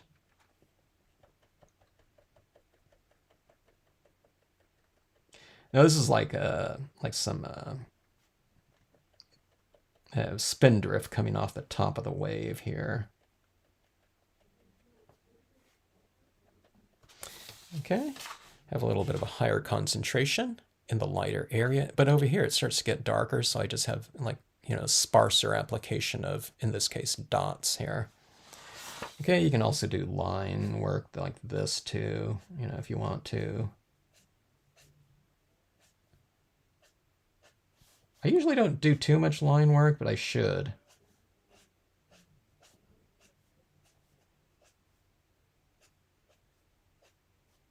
I don't know, maybe this free-flowing kind of Halloween scenarios giving me more like courage to do like, you know, like real gestural line work. I don't do too much gestural things, but applications, but I try to make it look gestural. Okay, I'm not like some kind of calligrapher that's got a lot of like, you know,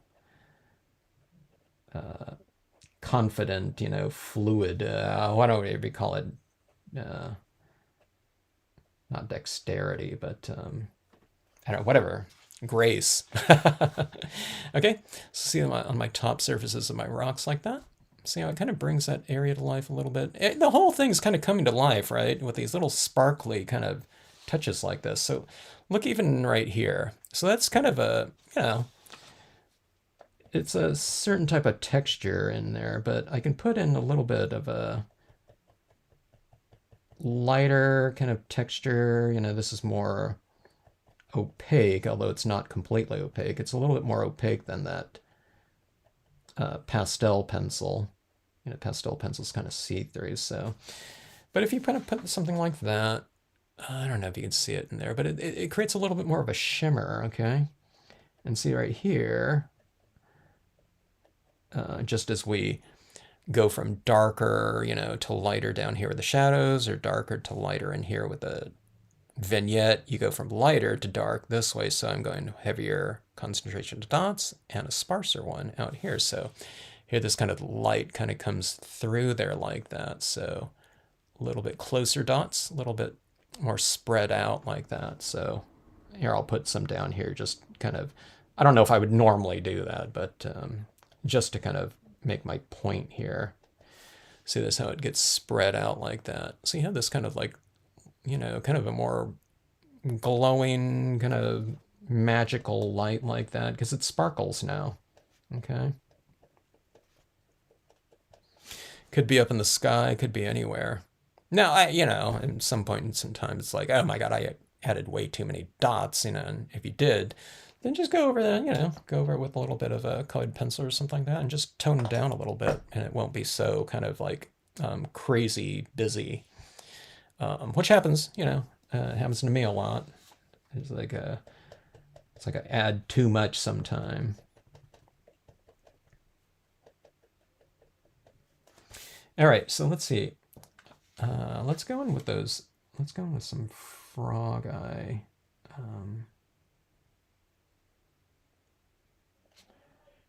Little highlights on their eyeballs like this. Kind of makes it look a little freaky.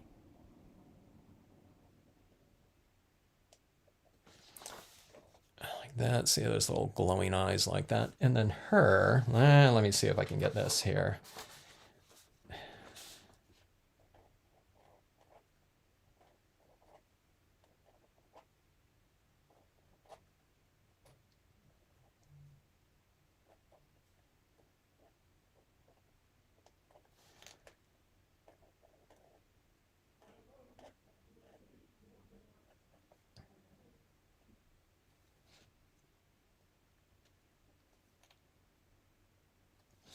Something like that. See, her eyes kind of stand out a little bit more from coming kind of out of the page a little bit like that. Let's see. Snail shell. Kind of getting rid of that line on the top. What do they call that? Lineless coloring or something like that. Or you get rid of your lines, but that's like something that you learn in kind of rendering to make things look more three-dimensional. You don't have kind of outlines on things. Which has its own aesthetic. I'm not saying that's bad, but just if you want to make things look more like volumes than emphasizing the shape with a outline, then you get rid of the line work on there, where it becomes, more just like tonal. So I just got rid of that top edge of that snail like that.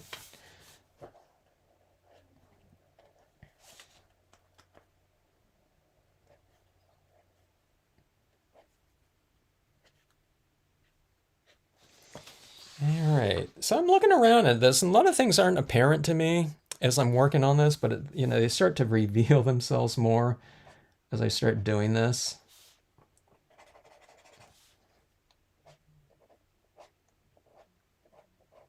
And what I'm thinking about is the skeleton right down here. We want that to be nice and kind of, I don't know, whatever, emphasized or whatever. So I'll illuminate them. So on their skeleton structure, you don't have to go all the way up everything. You just kind of like bring out a part of them. And you don't have to be right on the line either, okay? Like I'm not right here, but as long as you get like a part of them, then they kind of stand out a little bit more. And with this paint pen too, even on this matte piece of paper, if I get a line that I don't like, it's kind of wet there, and I can just kind of wipe it off with my finger. You know, you have like a few seconds to do that. You know, you don't want to ponder it for 5 minutes, and you know, the paint dries and soaks in the paper, but you have time to kind of alter it.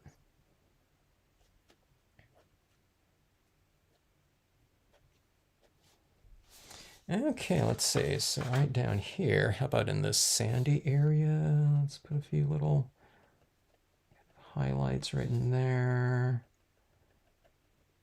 They call this specular light, especially like on water. A twinkly kind of glistening surface like that. Reflecting light. Put a little bit more of that. See that kind of little shimmer right that like that.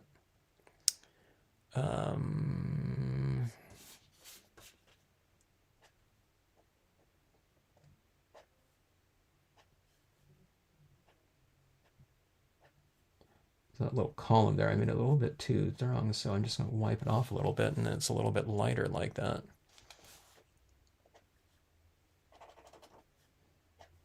Oh, okay, so in this scenario right here, see those reflections down there? That's in the design itself. I don't want to do that, I don't think, with this pen, because it's going to give me too sharp of a reflected light. So I just want to create a little bit of a dull reflection in that water area. And like I said, it's in the designs. You can see where the tone of this silhouette is down here in the water area, but then I've left those little areas of light right in there. So I'll just kind of illuminate those a little bit, I think.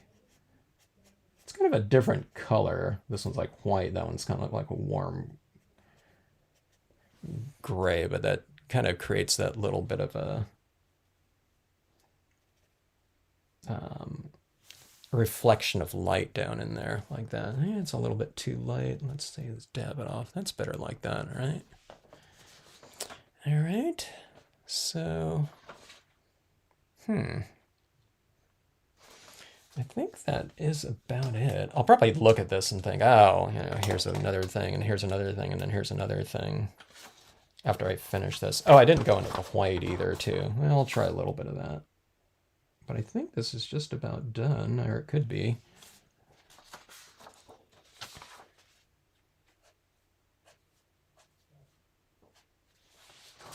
Like that. Okay, a little bit more of a highlight on some of these trees there.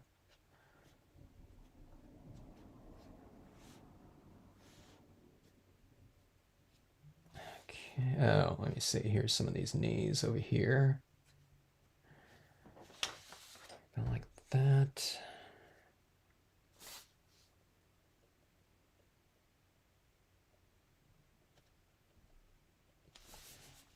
Okay. This area right down here is pretty fun. Although it's giving Sweetie is a bird, the creeps, you know, living out there in Hawaii.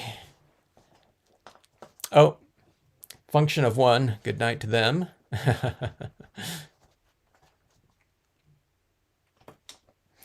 All right, let's see here. Let me see in Hawaii. Is it 7:30? Are you guys? Let me see. Was that 3 hours 3 hours behind Pacific, or was it 2? Sweetie, is it 8:30 or is it 7:30 for you? I always forgot. I always like going to Hawaii because I'm kind of like a night owl. So if I'm going east, it's always like, you know, terrible because, you know, we have a convention or something like that, and I'm waking up, you know, at, I don't know, whatever, 7 a.m., 7:30 a.m. So it's like getting up at 4:30 a.m. But when I was ever going to Hawaii, I felt like I was getting back to like regular people's time while I was there. There was like no kind of like acclimation needed. I'm just like going to bed or waking up at, you know, when everyone else, you know, normally does. Okay, white paint pen. Let me see, let's make a little bit, some of these windows a little bit lighter maybe in a little section of it. So I'm just putting a little mark in a little section of them, and partial illumination on the frog eyes in there. That. This one right here, this tower right here, is a really kind of narrow lighting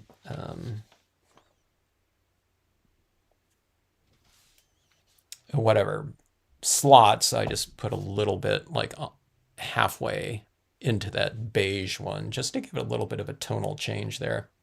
Okay, that's what I thought. Yeah, I thought it was a 3-hour difference. Yeah, I loved going to Hawaii. You know, being in California, you know, that's, you know, anytime you're kind of what is it, you know, gaining time, you know, it's Hawaii basically, you know. I'm not sure if Alaska is Alaska Pacific Standard Time, like the farthest, you know, eastern point of it. I would think so, but I'm not sure.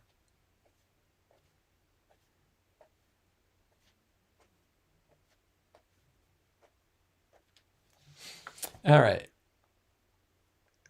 There we go, like that. Okay.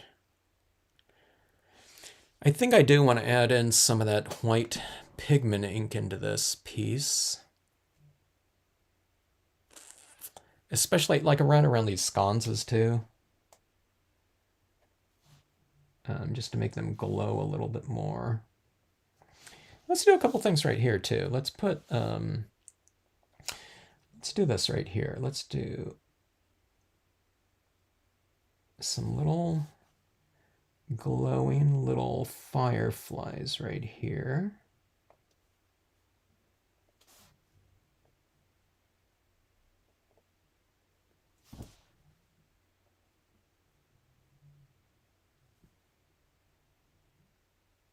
So you're gonna kind of cluster them around a little bit like that.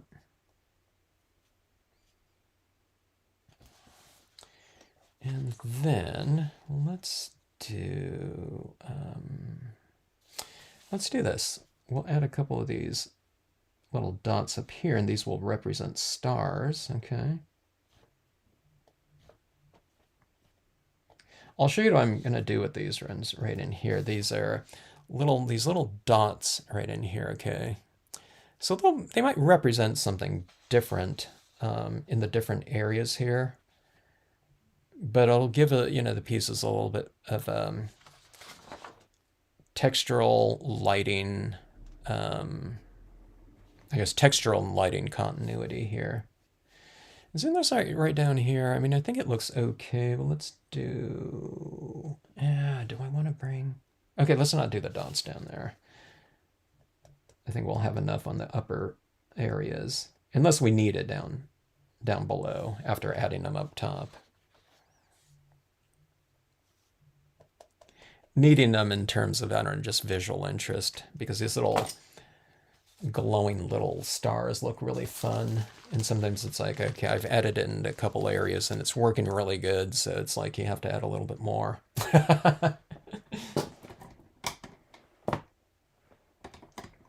Have to, right? All right, white pigment ink.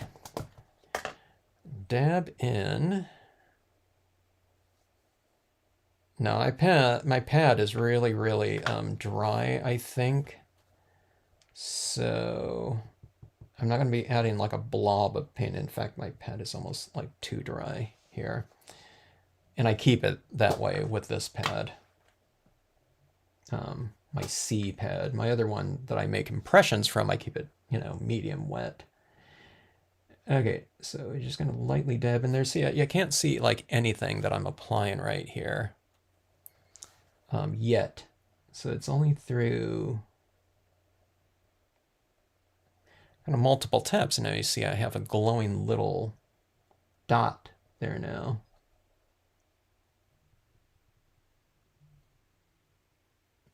That.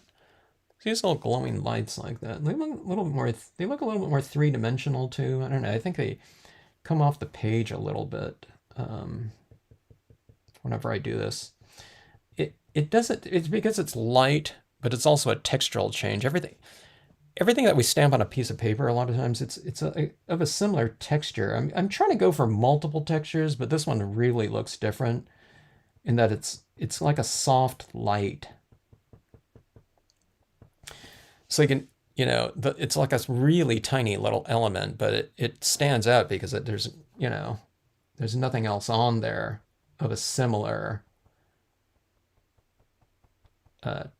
texture, okay? Especially in terms of lighting, okay? So they're really fun to add in. So stars, sun flares, like, if you're taking a picture with a camera or something like that, it could represent that. It could represent little snowfall or something like that, fireflies, whatever. Okay, and we'll put some of that up here too. I don't do it on, when it represents stars, I don't do it on like all of them.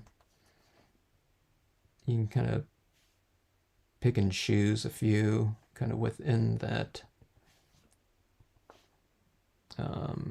area.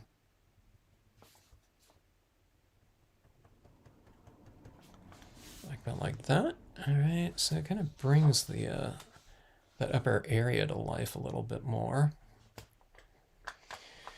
And let's see, let's add in some textures with the larger application of the white, like that.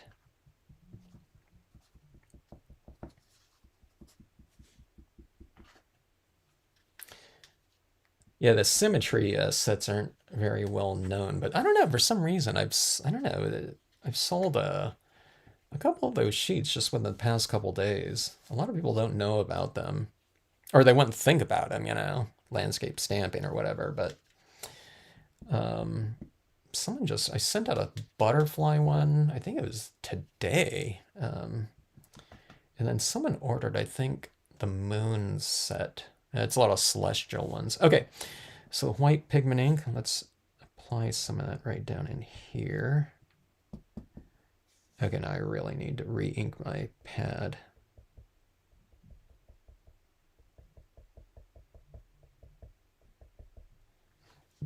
See that kind of that mist and fog kind of coming in there like that.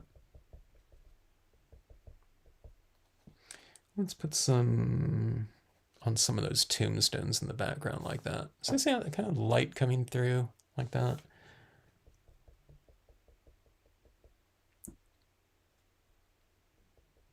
It's like the zombies are now the zombies, like part of them are being illuminated like this. The left side of this zombie and the right side of this one, because the light is kind of coming through here.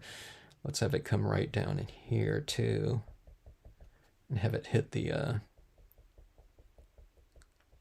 right side of this tombstone, like that. When you stamp out zombies, you always want to have them in a nice, like, romantic light. See, it's like they're walking in kind of fog now too, though, right? And fog and like horror movies and stuff like that. It's like an essential kind of quality to a lot of them, or just any type of nighttime scenario in movies. They're always cranking up the the fog machines in them.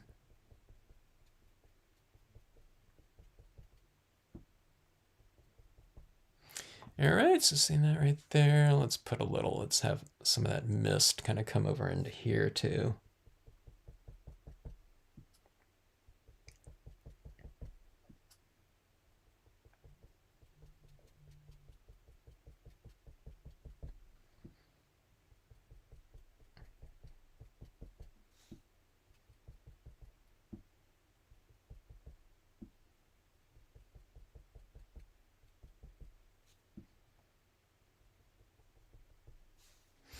All right, yeah, it's looking a little bit better. A little bit more varied, I guess you can say. Let's do some mist out here. I'm looking for an excuse to use it in some areas right in here. So let's go in the background right in here and see if that looks okay. Maybe I won't put too much right in here because it's kind of getting farther away from our light source, but I might be able to just kind of add a little tinge of it right back in here. Yeah, like that. I'm going to add a little bit more, but even if it's like a really small amount, I think it's okay.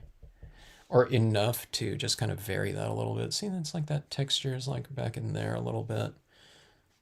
And it's going to dry. It's going to dry a little bit more transparent looking. It's like the paint pens or something like that. When they dry, they tend to look a little bit more see-through.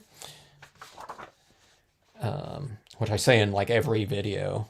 Everyone's like sick of hearing the same exact thing, 10,000 times. Okay, let's have that coming through. This is a really illuminated area right in here, so I'm going to bring in a little bit of this just to vary this, bare vintage paper look a little bit more.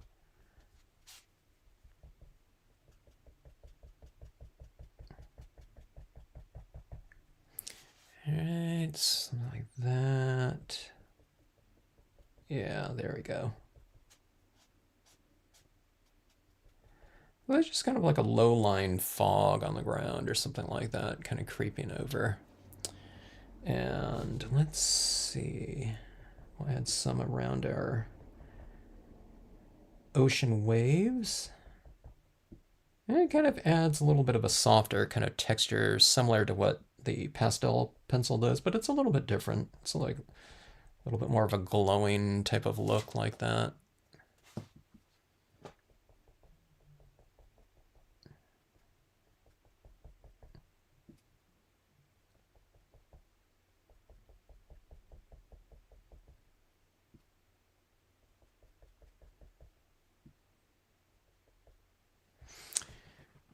Okay, I think that almost should do it. Okay, I almost forget about this. I think this is where the reason why I was going to do this right here. I was going to make those like sconces, whatever, glow a little bit more. Or glow, not more, but glow at all. If you have like a yellow pigment ink too, you can try something like that if you want kind of like a warmer light in there.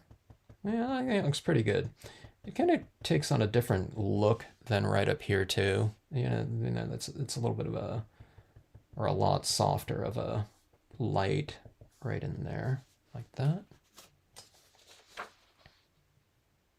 It's like the lights are on all of a sudden. We have like a, I don't know, Halloween lighting in here now. And, okay, and here in the lighthouse right here.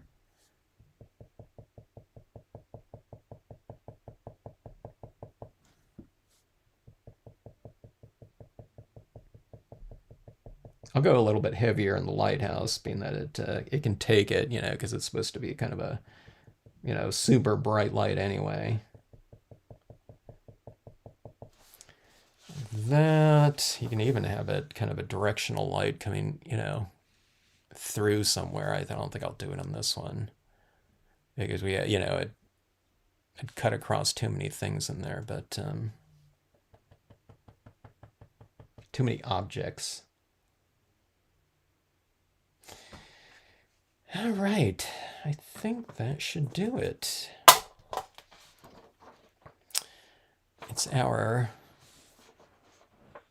Halloween placemat. So what you do is you take these and you eat your Halloween dinner off of it or something like that, and then it won't get your whatever you're eating on your table dirty. And then you take this and you can just toss it out.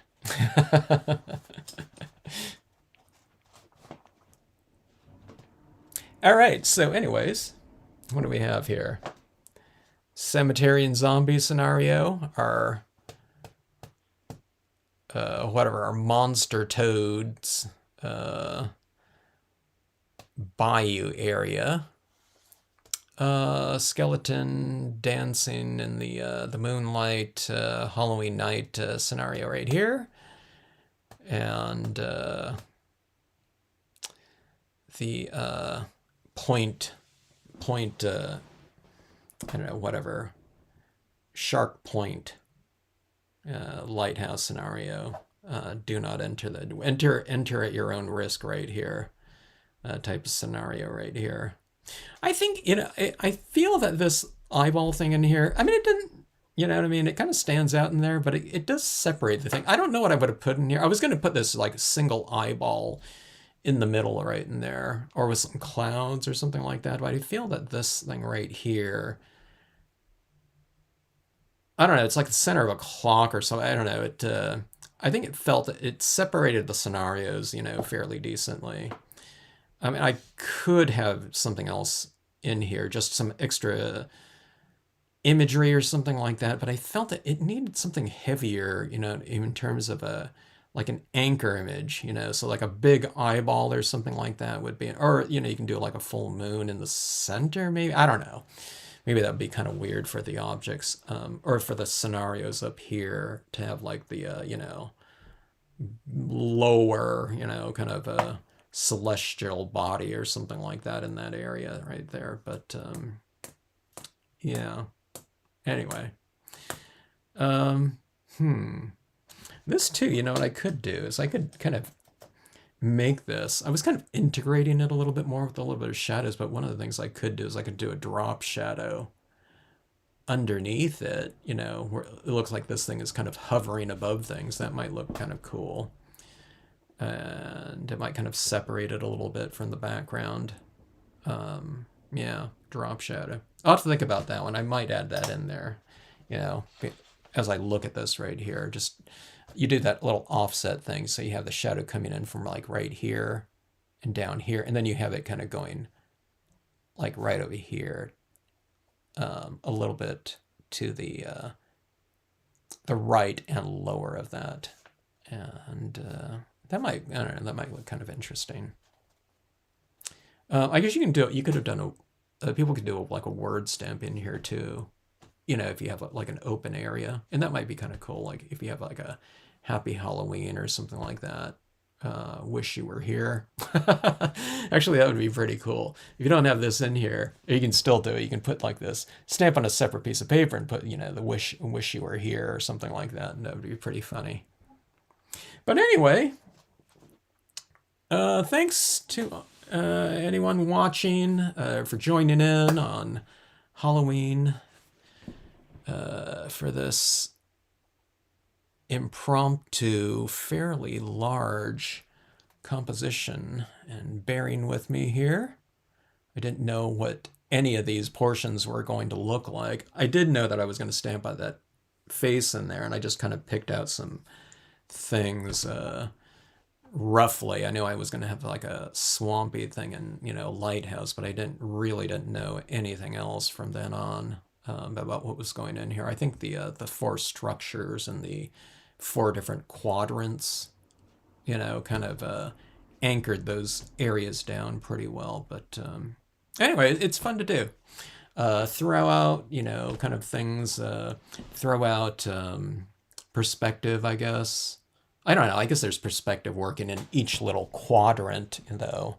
So I didn't completely break out from that one, but just in terms of having it all on the same scene like that,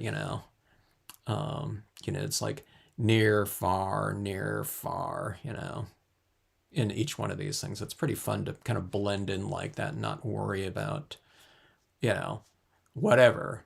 A tombstone next to a lighthouse like that, like a quarter-inch away, or, the bayou waters, in the sky above that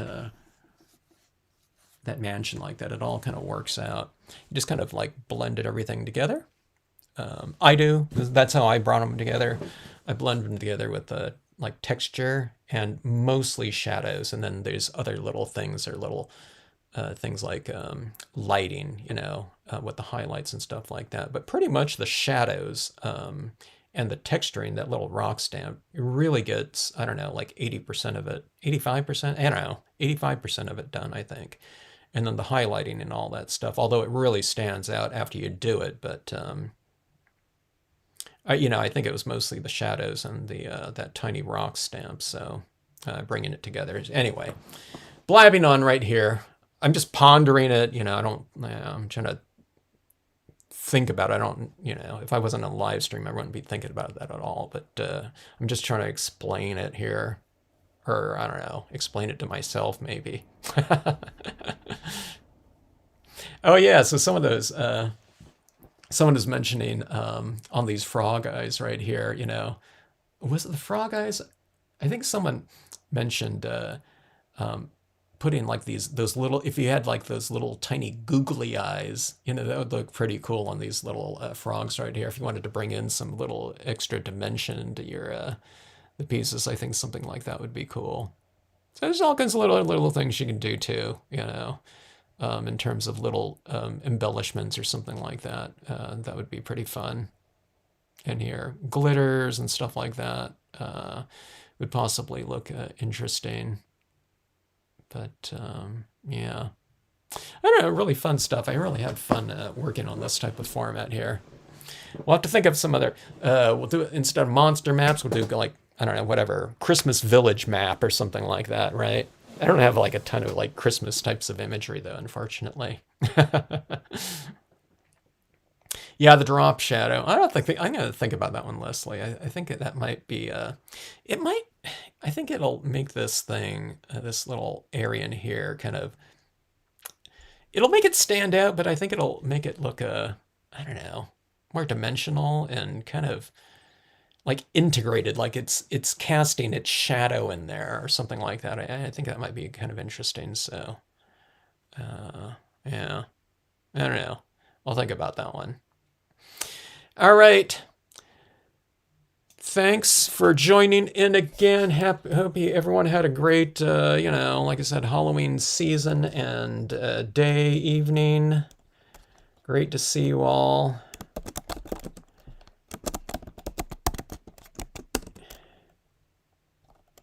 Happy Halloween. Hope you have a great rest of evening. And I was going to say, if I don't see you before then, hope you have a great weekend. It's like Thursday night. It feels like a Friday night to me, though.